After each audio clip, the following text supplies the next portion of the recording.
गुरु गरीब निवाज जियो।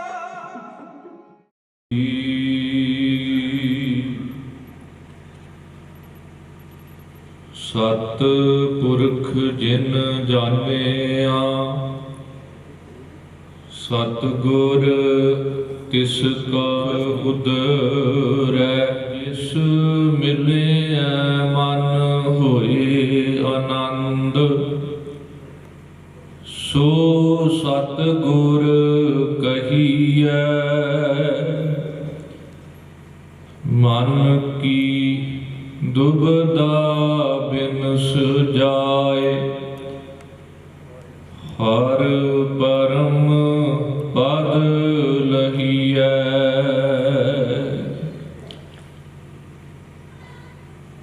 हक परवर हक केश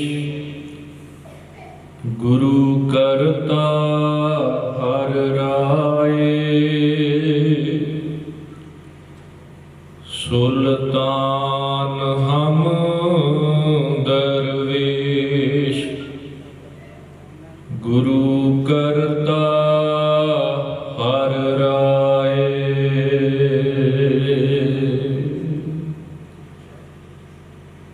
पतित पावन भगत वशल जुगो जुग अटल सर्ब कला समरथ साहिब सतगुरु श्री गुरु ग्रंथ साहिब पातशाह जी दी पावन हजूरी अंदर सुभाएमान गुरु प्यारी गुरु सवारी साध संगत जीओ। सब वडभागी हाँ जिन्होंने गुरबाणी तिन्हां गुर सिखां भाए भगत गुरपुरब करंदे दे महावाक अनुसार गुरु नानक जोत दे सतवें स्वरूप साहिब सतगुरु श्री गुरु हरराय महाराज जी दे प्रकाश पुरब नूं बड़ी ही शरधा भावना सहित मनाउण दा सुभाग समां प्राप्त होया है। होर भी मालिक की बख्शिश है। सा धरती पई हरियावली जिथे मेरा सतगुरु बैठा आए। से जंत भय हरियावले जिनी मेरा सतगुरु देखा जाए दे महावाक अनुसार जिस पावन धरती नूं धन धन गुरु हरराय महाराज जी दे चरनां दी शोभ प्राप्त है। उस पावन गुर अस्थान विखे अज जुड़ बैठ के जिथे आप जी ने गुरबाणी पाठ सरवण कीते हन। गुरबाणी कीर्तन बहुत ही रस भिन्ना गुरु के कीर्तनिया ने आप संतां नूं सरवण करवाया है। आओ कुछ समा गुरमत विचारां नाल सारे जुड़न दा यतन करिए। सब तो पहला सारियां संगतां नूं सतगुरु जी दे प्रकाश पुरब दीआं बहुत बहुत वधाइयां। मन बिरतियां नूं सारे करिए एकागर। आवाज़ थोड़ी घूम के वापस आ रही है। जे थोड़ा जिहा टिका बने ताकि जिहड़ी संगत अंदर बैठी है उन्होंने आवाज़ सही ढंग दे नाल सुन सके। आओ सारे एक बार प्यार सहित अदब सहित आखो जी वाहिगुरु जी का खालसा वाहिगुरु जी की फतेह। गुरमत अंदर गुरु जोत अते जुगत का सुमेल है। जोत का अर्थ है जानन ज्ञान ते जुगत कहते ने ढंग तरीके नूं विधि विधान। जिवें असी चलदे पैरां नाल हां पर ਵੇਖਿਆ ਅੱਖਾਂ ਦੇ ਨਾਲ ਜਾਂਦਾ ਹੈ। ਇਸੇ ਤਰ੍ਹਾਂ ਗੁਰਬਾਣੀ ਲੋਕ ਗੁਰੂ ਕੇ ਉਪਦੇਸ਼ ਰੂਪੀ ਚਾਨਣ ਵਿੱਚ ਅਸੀਂ ਤੁਰਨਾ ਹੈ ਤੇ ਸਤਿਗੁਰੂ ਜੀ ਦੀ ਬਖਸ਼ਿਸ਼ ਕੀਤੀ ਹੋਈ ਜਿਹੜੀ ਜੁਗਤ ਹੈ ਉਸ ਵਿਧੀ ਵਿਧਾਨ ਮੁਤਾਬਕ ਚੱਲ ਕੇ ਗੁਰੂ ਜੋਤ ਰਾਹੀਂ ਅਸੀਂ ਵੇਖਣਾ ਹੈ ਕਿ ਸਤਿਗੁਰੂ ਜੀ ਸਾਨੂੰ ਮਨੁੱਖਾ ਜੀਵਨ ਸਫਲਾ ਬਣਾਉਣ ਲਈ ਜੋ ਜੋ ਉਪਦੇਸ਼ ਬਖਸ਼ਿਸ਼ ਕਰਦੇ ਨੇ ਉਹਨੂੰ ਆਪਣੀ ਜ਼ਿੰਦਗੀ ਦੇ ਵਿੱਚ ਧਾਰਨ ਕਰਨਾ ਹੈ। ਜਗਤ ਗੁਰੂ ਨਾਨਕ ਸਾਹਿਬ ਜੀ ਦੇ ਪ੍ਰਥਾਏ ਭੱਟ ਸਾਹਿਬਾਨ ਨੇ ਸਪਸ਼ਟ ਕੀਤਾ ਹੈ, ਜੋਤ ਰੂਪ ਹਰ ਆਪ ਗੁਰੂ ਨਾਨਕ ਕਹਾਇਓ। ਅਕਾਲ ਪੁਰਖ ਵਾਹਿਗੁਰੂ ਜੀ ਨੇ ਗੁਰੂ ਨਾਨਕ ਸਾਹਿਬ ਜੀ ਦੇ ਰੂਪ ਵਿੱਚ ਜੋਤ ਸਰੂਪ ਹੋ ਕੇ ਆਪ ਖੁਦ ਹੀ ਗੁਰੂ ਨਾਨਕ ਕਹਾਇਆ। ਗੁਰੂ ਅੰਗਦ ਦੇਵ ਮਹਾਰਾਜ ਜੀ ਤੋਂ ਲੈ ਕੇ ਗੁਰੂ ਗੋਬਿੰਦ ਸਿੰਘ ਮਹਾਰਾਜ ਤੱਕ ਜੋਤ ਊਹਾ ਜੁਗਤ ਸਾਏ ਸ਼ੈ ਕਾਇਆ ਫੇਰ ਪਲਟੀਐ। ਉਹੀ ਜੋਤ ਤੇ ਉਹੀ ਜੁਗਤ ਅਗਲੇ ਸ਼ਰੀਰ ਰੂਪੀ ਟਿਕਾਣੇ ਵਿੱਚ, ਸ਼ਰੀਰ ਰੂਪੀ ਮਹਿਲ ਵਿੱਚ ਵਿਰਾਜਮਾਨ ਹੁੰਦੀ ਰਹੀ। ਤੇ ਅੱਜ ਅਸੀਂ ਸਾਰੇ ਅਰਦਾਸ ਕਰਦੇ ਹਾਂ ਦਸਾਂ ਪਾਤਸ਼ਾਹੀਆਂ ਦੀ ਜੋਤ ਸ਼੍ਰੀ ਗੁਰੂ ਗ੍ਰੰਥ ਸਾਹਿਬ ਜੀ ਦੇ ਪਾਠ ਦੀਦਾਰ ਦਾ ਧਿਆਨ ਧਰ ਕੇ ਬੋਲੋ ਜੀ ਵਾਹਿਗੁਰੂ। ਪਾਤਸ਼ਾਹੀਆਂ 10 ਟਿਕਾਣੇ 10 ਪਰ ਗੁਰੂ ਸਾਡਾ ਇੱਕੋ ਹੀ ਹੈ, ਜਿਹਨੂੰ ਆਪਾਂ ਜੋਤ ਕਹਿ ਲਈਏ, ਸ਼ਬਦ ਕਹਿ ਲਈਏ, ਉਪਦੇਸ਼ ਕਹਿ ਲਈਏ, ਗਿਆਨ ਕਹਿ ਲਈਏ। ਦਸਾਂ ਪਾਤਸ਼ਾਹੀਆਂ ਦੀ ਜੋਤ, ਪਾਤਸ਼ਾਹੀਆਂ 10 ਪਰ ਜੋਤਾਂ 10 ਨਹੀਂ। ਹੁਣ ਆਪਾਂ ਗੁਰੂ ਜੋਤ ਦਾ ਇਤਿਹਾਸ ਵੇਖੀਏ ਕਿ ਸਤਿਗੁਰੂ ਗੁਰੂ ਹਰਿ ਮਹਾਰਾਜ ਜੀ ਜਿਨ੍ਹਾਂ ਦਾ ਪ੍ਰਕਾਸ਼ 1630 ਨੂੰ ਕੀਰਤਪੁਰ ਸਾਹਿਬ ਦੀ ਪਾਵਨ ਧਰਤੀ ਤੇ ਗੁਰੂ ਹਰਗੋਬਿੰਦ ਸਾਹਿਬ ਮਹਾਰਾਜ ਜੀ ਦੇ ਵੱਡੇ ਸੁਪੁੱਤਰ ਸਤਿਕਾਰਯੋਗ ਬਾਬਾ ਗੁਰਦਿੱਤਾ ਜੀ ਅਤੇ ਸਤਿਕਾਰਯੋਗ ਮਾਤਾ ਨਿਹਾਲ ਕੌਰ ਜੀ, ਜਿਨ੍ਹਾਂ ਦੇ ਪੇਕੇ ਘਰ ਦਾ ਨਾਮ ਕਈਆਂ ਨੇ ਮਾਤਾ ਰੱਤੀ ਵੀ ਲਿਖਿਆ, ਕਿਉਂਕਿ ਜਿਵੇਂ ਗੁਰੂ ਨਾਨਕ ਸਾਹਿਬ ਜੀ ਬਟਾਲੇ ਦੀ ਧਰਤੀ ਤੇ ਵਿਆਹੇ ਹੋਏ ਸਨ, ਬਾਬਾ ਗੁਰਦਿੱਤਾ ਜੀ ਦੀ ਬਰਾਤ ਵੀ ਬਟਾਲੇ ਦੀ ਧਰਤੀ ਤੇ ਗਈ ਸੀ ਤੇ ਉਹਨਾਂ ਦਾ ਚਿਹਰਾ ਮੋਹਰਾ ਗੁਰੂ ਨਾਨਕ ਸਾਹਿਬ ਜੀ ਨਾਲ ਮਿਲਦਾ ਹੋਣ ਕਰਕੇ ਉਹਨਾਂ ਨੂੰ ਬਚਪਨ ਤੋਂ ਹੀ ਬਾਬਾ ਕਹਿ ਕੇ ਬੜਾ ਸਤਿਕਾਰ ਦਿੱਤਾ ਜਾਂਦਾ ਸੀ। ਔਰ ਹੈ ਵੀ ਉਹ ਸਤਿਕਾਰਯੋਗ, ਕਿਉਂਕਿ ਧੰਨ ਧੰਨ ਪਿਤਾ, ਧੰਨ ਧੰਨ ਕੁਲ, ਧੰਨ ਧੰਨ ਸੋ ਜਨਨੀ ਜਿਨ ਗੁਰੂ ਜਣਿਆ ਮਾਏ। ਉਹ ਮਾਤਾ ਪਿਤਾ ਵੀ ਧੰਤਾ ਯੋਗ, ਉਹ ਵੰਸ਼ ਵੀ ਧੰਤਾ ਯੋਗ, ਉਹ ਧਰਤੀ ਵੀ ਧੰਤਾ ਯੋਗ, ਜਿੱਥੇ ਅਕਾਲ ਪੁਰਖ ਵਾਹਿਗੁਰੂ ਜੀ ਦੀ ਜੋਤ ਦੇ ਜਿਨ੍ਹਾਂ ਨੇ ਵਾਰਸ ਬਣਨਾ ਹੈ, ਸਵਰੂਪ ਬਣਨਾ ਹੈ, ਉਹਨਾਂ ਦਾ ਜਿੱਥੇ ਆਗਮਨ ਹੁੰਦਾ ਹੈ। ਅੱਜ ਵੀ ਅਸੀਂ ਧੰਨ ਗੁਰੂ ਗ੍ਰੰਥ ਸਾਹਿਬ ਮਹਾਰਾਜ ਜੀ ਦੀ ਪਵਿੱਤਰ ਬਾਣੀ ਵਿੱਚ ਇਹ ਸ਼ਬਦ ਪੜ੍ਹਦੇ ਹਾਂ, ਜਿੱਥੇ ਜਾਏ ਬਹੇ ਮੇਰਾ ਸਤਿਗੁਰੂ ਸੋ ਥਾਨ ਸੁਹਾਵਾ ਰਾਮ ਰਾਜੇ, ਗੁਰ ਸਿੱਖੀ ਸੋ ਥਾਨ ਭਾਲਿਆ ਲੈ ਧੂਰ ਮੁਖ ਲਾਵਾ। ਥਾਵਾਂ ਤੇ ਜਿਨ੍ਹਾਂ ਅਸਥਾਨਾਂ ਤੇ ਸਤਿਗੁਰੂ ਜੀ ਦਾ ਪ੍ਰਕਾਸ਼ ਹੋਇਆ, ਗੁਰੂ ਸਾਹਿਬ ਦੇ ਮੁਬਾਰਕ ਚਰਨ ਪਏ, ਜਿੱਥੇ ਜਿੱਥੇ ਵੀ ਗੁਰੂ ਜੋਤ ਰਾਹੀਂ ਗੁਰੂ ਜੁਗਤ ਦ੍ਰਿੜ ਕਰਵਾਈ ਗਈ, ਉਹਨਾਂ ਥਾਵਾਂ ਦੀ, ਉਹਨਾਂ ਅਸਥਾਨਾਂ ਦੀ ਅੱਜ ਵੀ ਆਪਾਂ ਧੂੜ ਮੱਥੇ ਤੇ ਲਾ ਕੇ ਆਪਣੇ ਆਪ ਨੂੰ ਵਡਭਾਗੀ ਸਮਝਦੇ ਹਾਂ।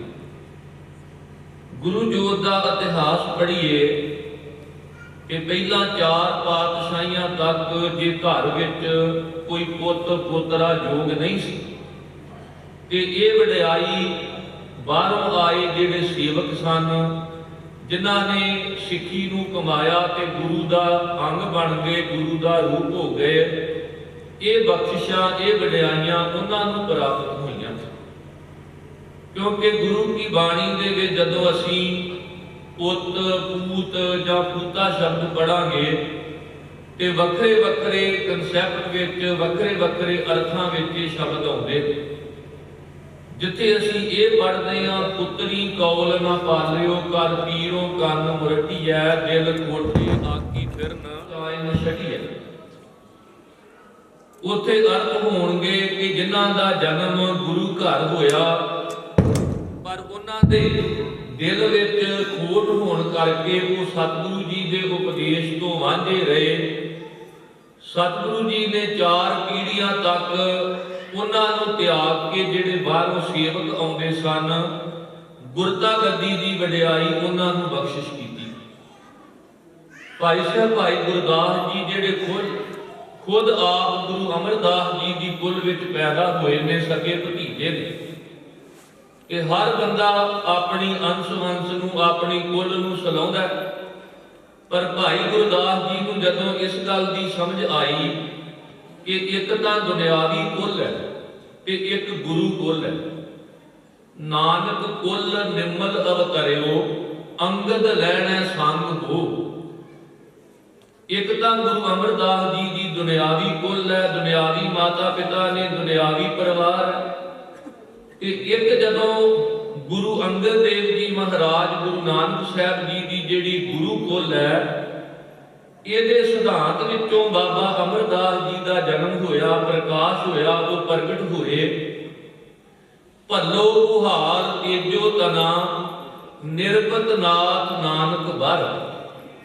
ਦੁਨਿਆਵੀ ਕੁਲ ਕੇਵਲ ਭੱਲਿਆਂ ਦੀ, ਪਰ ਗੁਰੂ ਨਾਨਕ ਦੀ ਗੁਰੂ ਕੁਲ ਨਾਲ ਜੁੜ ਕੇ ਰਾਜਿਆਂ ਦੇ ਰਾਜੇ ਸ਼ਹਾਨਸ਼ਾਹ, ਝੱਖੜ ਵਾਉ ਨਾ ਡੋਲਈ ਪਰਬਤ ਮੇ ਰਾਣ, ਕਿਆ ਸਲਾਹੀ ਸੱਚੇ ਪਾਤਸ਼ਾਹ ਜਾਨ ਤੂੰ ਸੁਗੜ ਸਜਾਨ। ਗੁਰੂ ਅਮਰਦਾਸ ਜੀ ਬਹੁਤ ਉੱਚੀ ਅਦਬ ਪਦਵੀ ਦੇ ਮਾਲਕ ਬਣ ਗਏ। ਤੇ ਜਦੋਂ ਭਾਈ ਗੁਰਦਾਸ ਜੀ ਨੂੰ ਪੁੱਛਿਆ ਵੀ ਤੁਸੀਂ ਆਪਣੀਆਂ ਵਾਰਾਂ ਵਿੱਚ ਜ਼ਿਕਰ ਕੀਤਾ ਗੁਰੂ ਅਰਜਨ ਦੇਵ ਮਹਾਰਾਜ ਜੀ ਦਾ, ਫਿਰ ਆਈ ਘਰ ਅਰਜਨੇ ਪੁੱਤ ਸੰਸਾਰੀ ਗੁਰੂ ਕਹਾਵੈ। ਪਰ ਪੁੱਤ ਤਾਂ ਇਸ ਤੋਂ ਪਹਿਲਾਂ ਨਹੀਂ ਸਨ, ਕਿ ਤੁਸੀਂ ਕੇਵਲ ਗੁਰੂ ਅਰਜਨ ਦੇਵ ਮਹਾਰਾਜ ਜੀ ਨਾਲ ਜੋੜ ਕੇ ਇਹ ਵਡਿਆਈ ਸੰਸਾਰ ਦੇ ਸਾਹਮਣੇ ਰੱਖੀ ਹੈ।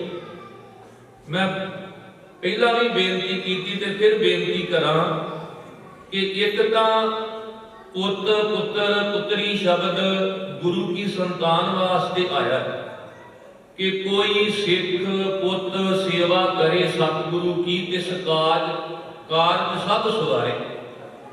ਤੇ ਇੱਕ ਪੁੱਤਰ ਸ਼ਬਦ ਜਾਂ ਪੂਤ ਸ਼ਬਦ ਸਿੱਖ ਵਾਸਤੇ, ਚੇਲੇ ਵਾਸਤੇ ਵੀ ਆਉਂਦਾ ਹੈ।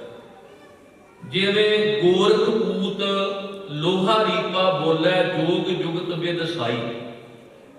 ਗੋਰਖ ਦਾ ਚੇਲਾ ਲੋਹਾ ਰੀਪਾ ਗੁਰੂ ਨਾਨਕ ਸਾਹਿਬ ਜੀ ਨੂੰ ਕਹਿ ਰਿਹਾ ਸਾਡੇ ਜੋਗ ਦੀ ਆਹ ਵਿਧੀ ਹੈ, ਪਰ ਉੱਥੇ ਸ਼ਬਦ ਵਰਤਿਆ ਗੋਰਖ ਪੂਤ।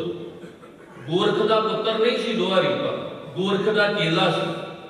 ਕਿ ਜਦੋਂ ਅਸੀਂ ਬੱਚਿਆਂ ਦੇ ਜਨਮ ਦਿਨ ਸਮੇਂ ਇਹ ਸ਼ਬਦ ਪੜ੍ਹਦੇ ਜਾਂ ਸੁਣਦੇ ਹਾਂ, ਪੂਤਾ ਮਾਤਾ ਕੀ ਅਸੀਸ, ਨਿਮਖ ਨਾ ਬਿਸਰੋ ਤੁਮਕੋ, ਹਰ ਹਰ ਸਦਾ ਭਜੋ ਜਗਦੀਸ਼। ਤੇ ਉੱਥੇ ਪੁੱਤਰ ਦਾ ਅਰਥ ਕੇਵਲ ਪੁੱਤਰ ਹੀ ਨਹੀਂ ਹੋਵੇਗਾ, ਉੱਥੇ ਪੁੱਤਰ ਦਾ ਅਰਥ ਹੋਵੇਗਾ ਇਹ ਸਿੱਖ ਰੂਪੀ ਬੱਚੇ। ਉਹ ਸਾਡੀ ਧੀ ਵੀ ਹੋ ਸਕਦੀ ਹੈ ਤੇ ਸਾਡਾ ਪੁੱਤਰ ਵੀ ਹੋ ਸਕਦਾ ਹੈ, ਉਹ ਸਾਡੀ ਭੈਣ ਵੀ ਹੋ ਸਕਦੀ, ਸਾਡਾ ਭਰਾ ਵੀ ਹੋ ਸਕਦਾ ਹੈ। ਮਾਤਾ ਕੀ ਅਸੀਸ ਦਾ ਮਤਲਬ ਜਨਮ ਦੇਣ ਵਾਲੀ ਮਾਂ ਨਹੀਂ, ਉੱਥੇ ਗੁਰੂ ਰੂਪੀ ਮਾਂ ਦੀ ਇਹ ਅਸੀਸ ਹੈ ਸਿੱਖ ਬੱਚੇ ਨੂੰ, ਸਿੱਖ ਧੀ ਨੂੰ, ਸਿੱਖ ਪੁੱਤਰ ਨੂੰ, ਕਿ ਨਿਮਖ ਨਾ ਬਿਸਰੋ ਤੁਮਕੋ, ਹਰ ਹਰ ਸਦਾ ਭਜੋ ਜਗਦੀਸ਼। ਦੁਨਿਆਵੀ ਮਾਂ ਤੇ ਇਹ ਅਸੀਸ ਦਿੰਦੀ ਨਹੀਂ।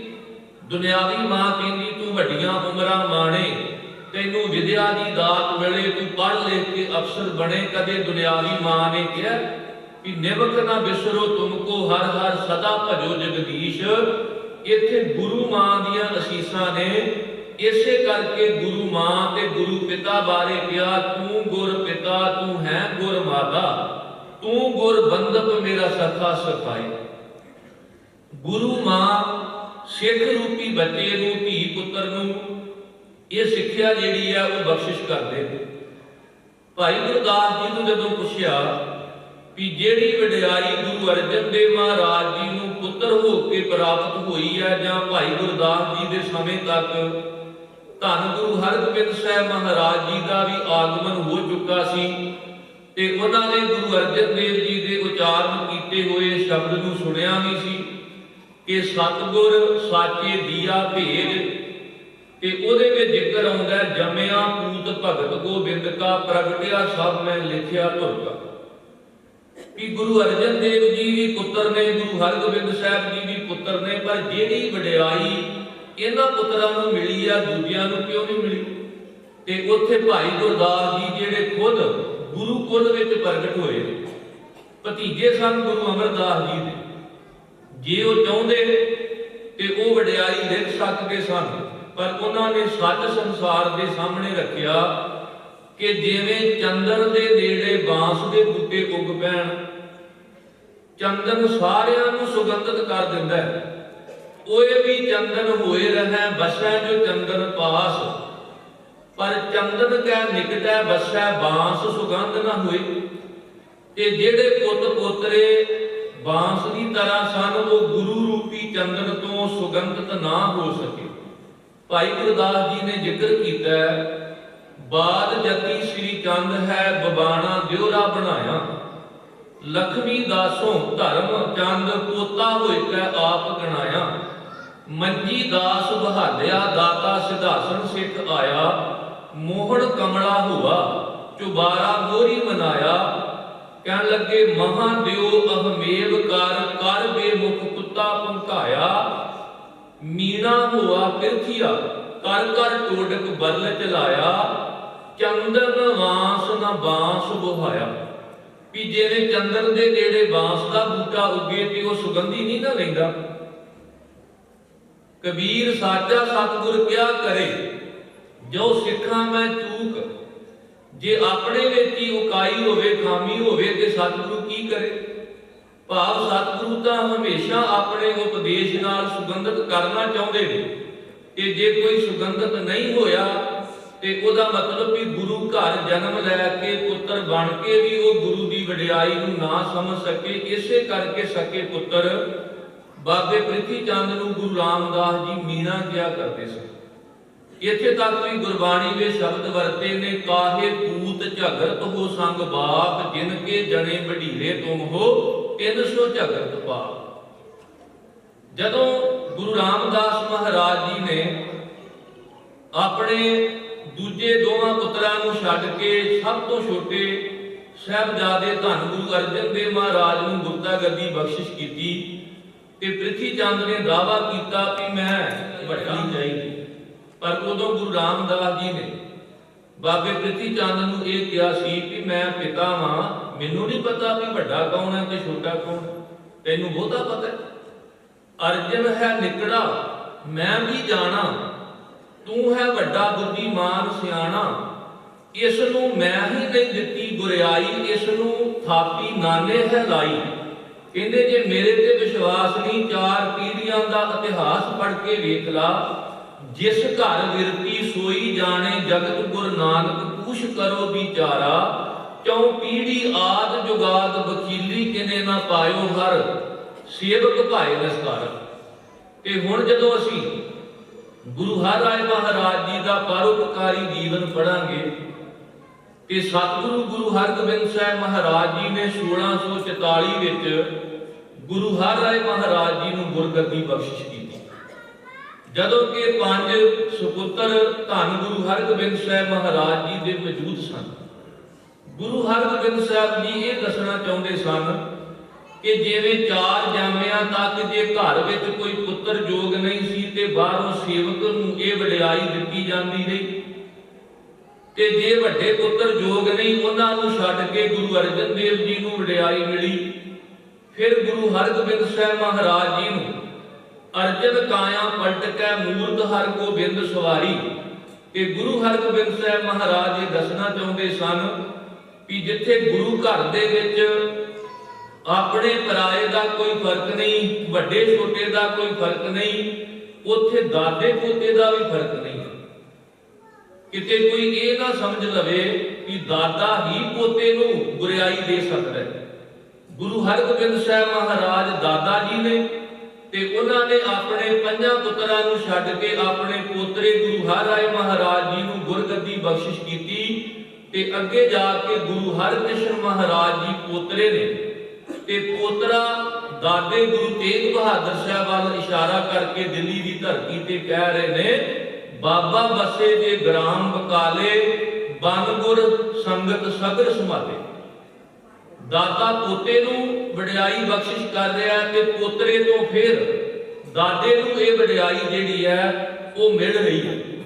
ਸਤਿਗੁਰੂ ਗੁਰੂ ਹਰਿਰਾਏ ਮਹਾਰਾਜ ਜੀ ਜਿਨ੍ਹਾਂ ਦਾ ਸਮੁੱਚਾ ਜੀਵਨ ਜਿੱਥੇ ਕੋਮਲਤਾ ਦੇ ਨਾਲ ਭਰਿਆ ਹੋਇਆ, ਜਿੱਥੇ ਉਹਨਾਂ ਨੇ ਦਾਦਾ ਗੁਰੂ ਹਰਗੋਬਿੰਦ ਸਾਹਿਬ ਮਹਾਰਾਜ ਜੀ ਦੇ ਦਿੱਤੇ ਉਪਦੇਸ਼ ਨੂੰ ਹਮੇਸ਼ਾ ਆਪਣੀ ਜ਼ਿੰਦਗੀ ਦੇ ਵਿੱਚ ਧਾਰਨ ਕਰਕੇ ਰੱਖਿਆ, ਕਿਉਂਕਿ 30 ਸਾਲ ਦੀ ਤਕਰੀਬਨ 3 ਦਹਾਕਿਆਂ ਦੀ ਉਹਨਾਂ ਦੀ ਸਰੀਰਕ ਹਯਾਤੀ ਜਦੋਂ ਆਪਾਂ ਇਤਿਹਾਸ ਵਿੱਚ ਪੜ੍ਹਦੇ 1661 ਵਿੱਚ ਗੁਰੂ ਹਰਿਰਾਏ ਮਹਾਰਾਜ ਜੀ ਜੋਤੀ ਜੋਤ ਸਮਾਉਂਦੇ ਨੇ।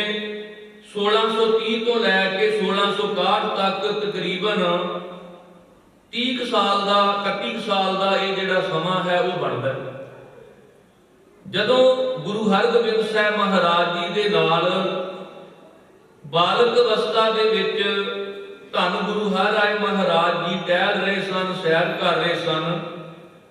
ਗੁਰੂ ਹਰਗੋਬਿੰਦ ਸਾਹਿਬ ਮਹਾਰਾਜ ਜਿਨ੍ਹਾਂ ਨੇ ਭਾਵੇਂ 4 ਧਰਮ ਯੁੱਧ ਲੜ ਕੇ ਫਤਿਹ ਕੀਤੇ, ਪਰ ਉਹਨਾਂ ਦਾ ਇੰਨਾ ਕੋਮਲ ਹਿਰਦਾ ਕਿ ਜੇ ਕਸ਼ਮੀਰ ਦੀ ਧਰਤੀ ਤੇ ਮਾਤਾ ਭਾਗ ਪਰੀ ਆਪਣੇ ਹੱਥੀਂ ਸੂਤ ਕੱਤ ਕੇ ਪੁਸ਼ਾਕ ਤਿਆਰ ਕਰਕੇ ਬੈਠੀ ਹੈ ਤੇ ਗੁਰੂ ਹਰਗੋਬਿੰਦ ਸਾਹਿਬ ਉਸ ਮਾਂ ਕੋਲ ਪਹੁੰਚਦੇ ਨੇ ਤੇ ਜਾ ਕੇ ਕਹਿੰਦੇ ਨੇ, ਲਿਆ ਅੰਮਾ, ਮੈਂ ਤੇਰਾ ਹੱਥੀਂ ਸੂਤ ਕੱਤ ਕੇ ਤਿਆਰ ਕੀਤਾ ਚੋਗਾ ਪਾਉਣ ਲਈ ਆਇਆ।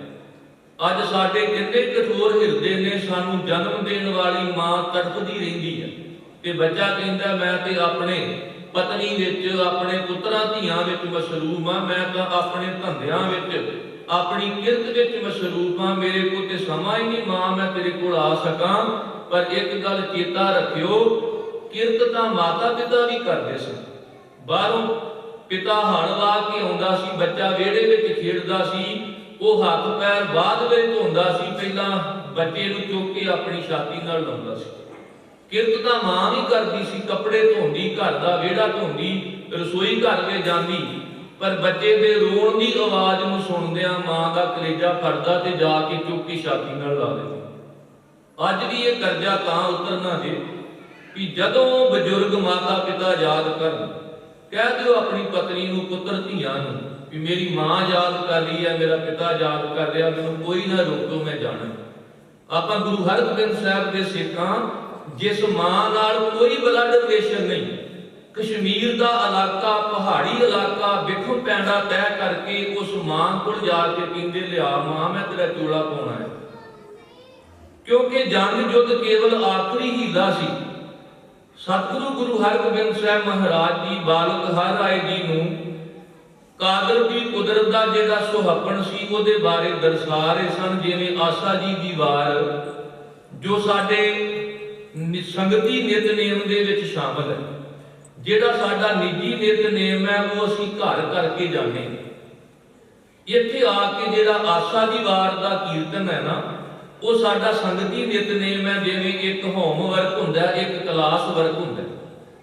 ਜਿਵੇਂ ਬੱਚਾ ਘਰ ਵਿੱਚ ਹੋਮਵਰਕ ਤੇ ਕਰੇ ਨਾ, ਤੇ ਜਦੋਂ ਕਲਾਸ ਵਿੱਚ ਬੈਠਾ ਹੋਵੇ ਤੇ ਜੋ ਅਧਿਆਪਕ ਪੜ੍ਹਾ ਰਿਹਾ ਹੋਵੇ ਉਹਨੂੰ ਛੱਡ ਕੇ ਉਹ ਹੋਮਵਰਕ ਕਰਨ ਲੱਗ ਪਏ ਤੇ ਉਸ ਬੱਚੇ ਤੇ ਤਰਸ ਕਰਨਾ ਚਾਹੀਦਾ ਵੀ ਬੱਚਾ ਪਛੜਿਆ, ਇਹ ਨਿਤਨੇਮ ਨਹੀਂ ਕੀਤਾ। ਇੱਥੇ ਆਸਾ ਦੀ ਵਾਰ ਦਾ ਕੀਰਤਨ ਚੱਲ ਰਿਹਾ ਤੇ ਆਪਾਂ ਨਿਤਨੇਮ ਕਰੀ ਜਾਂਦੇ ਆ। ਆਪਾਂ ਕਹਿੰਦੇ ਆ ਵੀ ਕਲਾਸ ਵਿੱਚ ਗੁਰੂ ਕੀ ਇਸ ਪਾਠਸ਼ਾਲਾ ਵਿੱਚ ਆ ਕੇ ਜੋ ਪੜ੍ਹਾਇਆ ਜਾ ਰਿਹਾ ਉਹ ਨਹੀਂ, ਆਪਾਂ ਤੇ ਹੋਮਵਰਕ ਕਰਨਾ।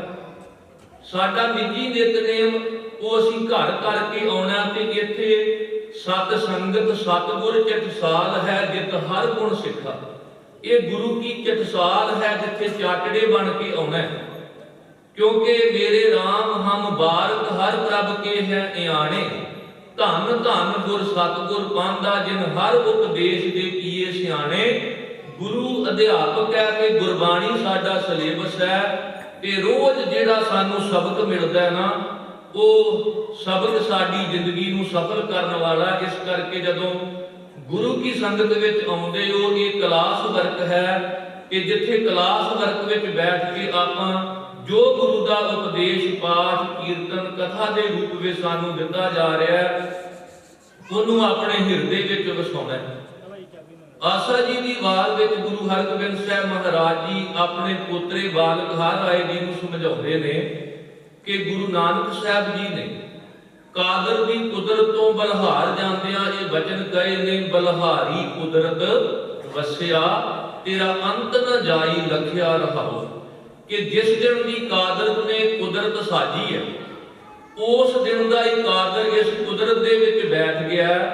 ਆਪੀਨੈ ਆਪ ਸਾਜਿਓ, ਆਪੀਨੈ ਰਚਿਓ ਨਾਉ, ਦੁਈ ਕੁਦਰਤ ਸਾਜੀਐ ਕਰ ਆਸਣ ਡਿਠੋ ਜਾਓ। ਜਿਵੇਂ ਹਰ ਇੱਕ ਦੀ ਕੋਈ ਨਾ ਕੋਈ ਪਹਿਚਾਨ ਹੁੰਦੀ ਹੈ, ਕੋਈ ਨਾ ਕੋਈ ਸ਼ਨਾਖਤ, ਕੋਈ ਨਾ ਕੋਈ ਆਇਡੈਂਟੀਟੀ ਹੁੰਦੀ ਹੈ। ਕਿ ਜੇ ਇਹ ਪਤਾ ਕਰਨਾ ਹੋਵੇ ਕਿ ਕਾਦਰ ਦੀ, ਰੱਬ ਦੀ, ਪਰਮੇਸ਼ਰ ਦੀ ਸ਼ਨਾਖਤ ਕਿਹੜੀ ਹੈ, ਕਿ ਸਤਿਗੁਰੂ ਜੀ ਨੇ ਬਾਣੀ ਵਿੱਚ ਸਮਝਾਇਆ, ਨਾਨਕ ਸੱਚ ਦਾਤਾਰ ਸ਼ਨਾਖਤ ਕੁਦਰਤੀ। ਉਸ ਕਾਦਰ ਦਾ ਇਹ ਕੁਦਰਤ ਆਇਡੈਂਟੀ ਕਾਰਡ ਹੈ, ਉਹਦੀ ਸ਼ਨਾਖਤ ਹੈ, ਉਹਦੀ ਆਇਡੈਂਟੀਫਿਕੇਸ਼ਨ ਹੈ ਕਿ ਇਹਦੀ ਕੁਦਰਤ ਏਡੀ ਵਧੀਆ ਤੇ ਉਹ ਕਾਦਰ ਕਿੰਨਾ ਮਹਾਨ ਹੋਵੇਗਾ। ਸਭ ਤੇਰੀ ਕੁਦਰਤ ਤੂੰ ਕਾਦਰ ਕਰਤਾ, ਪਾਕੀ ਨਾਈ ਪਾਕ। ਕਿਉਂਕਿ ਉਸ ਕਾਦਰ ਨੇ ਆਪਣਾ ਆਪ ਇਸ ਕੁਦਰਤ ਦੇ ਵਿੱਚ ਹੀ ਲੀਨ ਕੀਤਾ ਤੇ ਇੱਕ ਬੁਝਾਰਤ ਪਾ ਦਿੱਤੀ ਕਿ ਜੇ ਲੱਭ ਸਕਦਾ ਤੇ ਲੱਭ ਲੈ। ਸਤਿਗੁਰਾਂ ਨੇ ਪਾਵਨ ਬਾਣੀ ਵਿੱਚ ਬਚਨ ਕਹੇ ਕਿ ਇੱਕ ਬਗੀਚਾ ਪੇੜ ਘਨ ਕਰਿਆ, ਅੰਮ੍ਰਿਤ ਨਾਮ ਤਹਾਂ ਮੈਂ ਫੜਿਆ। ਕਿਉਂਕਿ ਉਹ ਅਕਾਲ ਪੁਰਖ ਵਾਹਿਗੁਰੂ ਇਹ ਜਗ ਵਾੜੀ ਮੇਰਾ ਪ੍ਰਭ ਮਾਲੀ। ਇਹ ਜਗਤ ਇੱਕ ਬਗੀਚੀ ਹੈ ਤੇ ਇਹਦਾ ਮਾਲੀ ਉਹ ਆਪ ਹੈ। ਖਬਰ ਕਰਤ ਹੈ ਪਾਤ ਪਤ ਡਾਲੀ। ਜਿਵੇਂ ਇੱਕ ਮਾਲੀ ਨੂੰ ਹਰ ਪੱਤੇ ਦੀ, ਹਰ ਟਾਹਣੀ ਦੀ, ਹਰ ਫੁੱਲ ਦੀ ਚਿੰਤਾ ਹੈ, ਖਬਰ ਹੈ, ਉਸ ਕਰਤੇ ਪੁਰਖ ਵਾਹਿਗੁਰੂ ਦੀ ਇਹ ਕੁਦਰਤ ਜਿਹੜੀ, ਇਹਦਾ ਸੁਹੱਪਣ ਇਸੇ ਵਿੱਚ ਹੈ ਕਿ ਆਪਾਂ ਉਹਦੀ ਕੁਦਰਤ ਦੇ ਨਾਲ ਕੋਈ ਬਹੁਤਾ ਛੇੜਛਾੜ ਨਾ ਕਰੀਏ। ਸਤਿਗੁਰੂ ਗੁਰੂ ਹਰਿਰਾਏ ਮਹਾਰਾਜ ਜੀ ਜਿਹੜੇ ਬੜੇ ਵਿਸ਼ਾਲ ਹਿਰਦੇ ਦੇ ਸਨ, ਉਹਨਾਂ ਬਾਰੇ ਇਤਿਹਾਸ ਵਿੱਚ ਜ਼ਿਕਰ ਆਉਂਦਾ ਹੈ ਕਿ ਬੜੇ ਖੁੱਲੇ ਪਾਣੀ ਵਿੱਚ ਉਹ ਇਸ਼ਨਾਨ ਕਰਦੇ ਸਨ। ਕਈ ਇਤਿਹਾਸਕਾਰਾਂ ਨੇ ਤਾਂ 100 ਗਾਗਰ ਦਾ ਵੀ ਜ਼ਿਕਰ ਕੀਤਾ, ਪਰ ਆਪਾਂ ਇਹਦੇ ਤੋਂ ਇੱਕੋ ਅਰਥ ਲੈਣਾ ਕਿ ਖੁੱਲੇ ਪਾਣੀ ਵਿੱਚ ਇਸ਼ਨਾਨ ਕਰਨ ਦਾ ਉਹਨਾਂ ਦਾ ਸੁਭਾਅ ਸੀ। ਦੂਸਰਾ, ਉਹ ਆਪਣੇ ਤਨ ਤੇ ਜਿਹੜਾ ਚੋਗਾ ਪਹਿਨਦੇ ਸਨ, ਉਹਦਾ ਵਿਸਤਾਰ ਬਹੁਤ ਹੁੰਦਾ ਸੀ।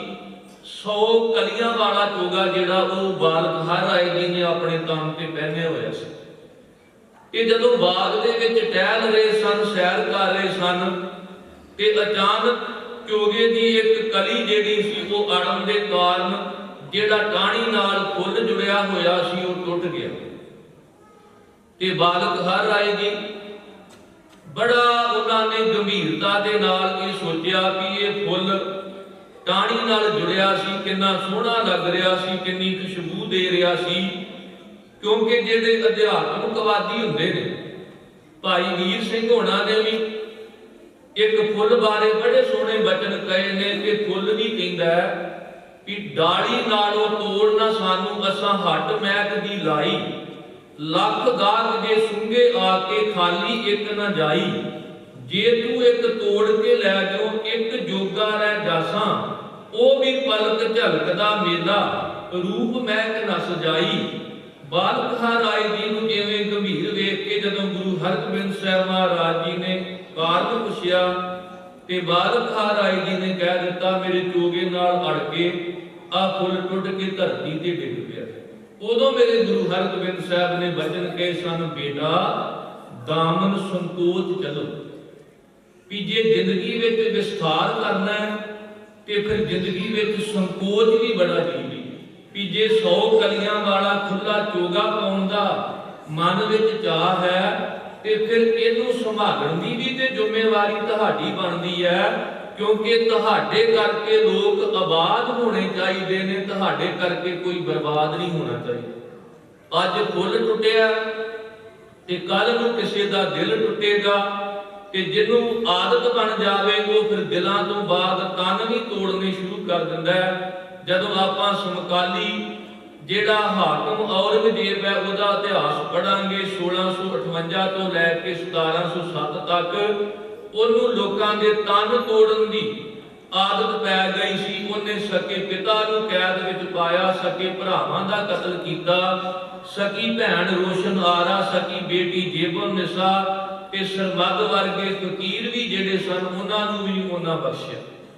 ਤੇ ਗੁਰੂ ਹਰਿ ਮਹਾਰਾਜ ਜੀ ਨੂੰ ਜਦੋਂ ਸਿੱਖਿਆ ਦਿੱਤੀ ਕਿ ਜੀਵਨ ਦੇ ਵਿੱਚ ਬੁਲੰਦੀਆਂ ਤੇ ਪਹੁੰਚੋ ਪਰ ਕਿਸੇ ਨੂੰ ਪਛਾੜ ਕੇ ਨਹੀਂ, ਜ਼ਿੰਦਗੀ ਇੱਕ ਦੌੜ ਹੈ, ਤੁਸੀਂ ਅੱਗੇ ਵਧੋ ਪਰ ਕਿਸੇ ਨੂੰ ਠਿੱਬੀ ਲਾ ਕੇ ਡੇਗ ਕੇ ਅੱਗੇ ਨਹੀਂ ਵਧਣਾ।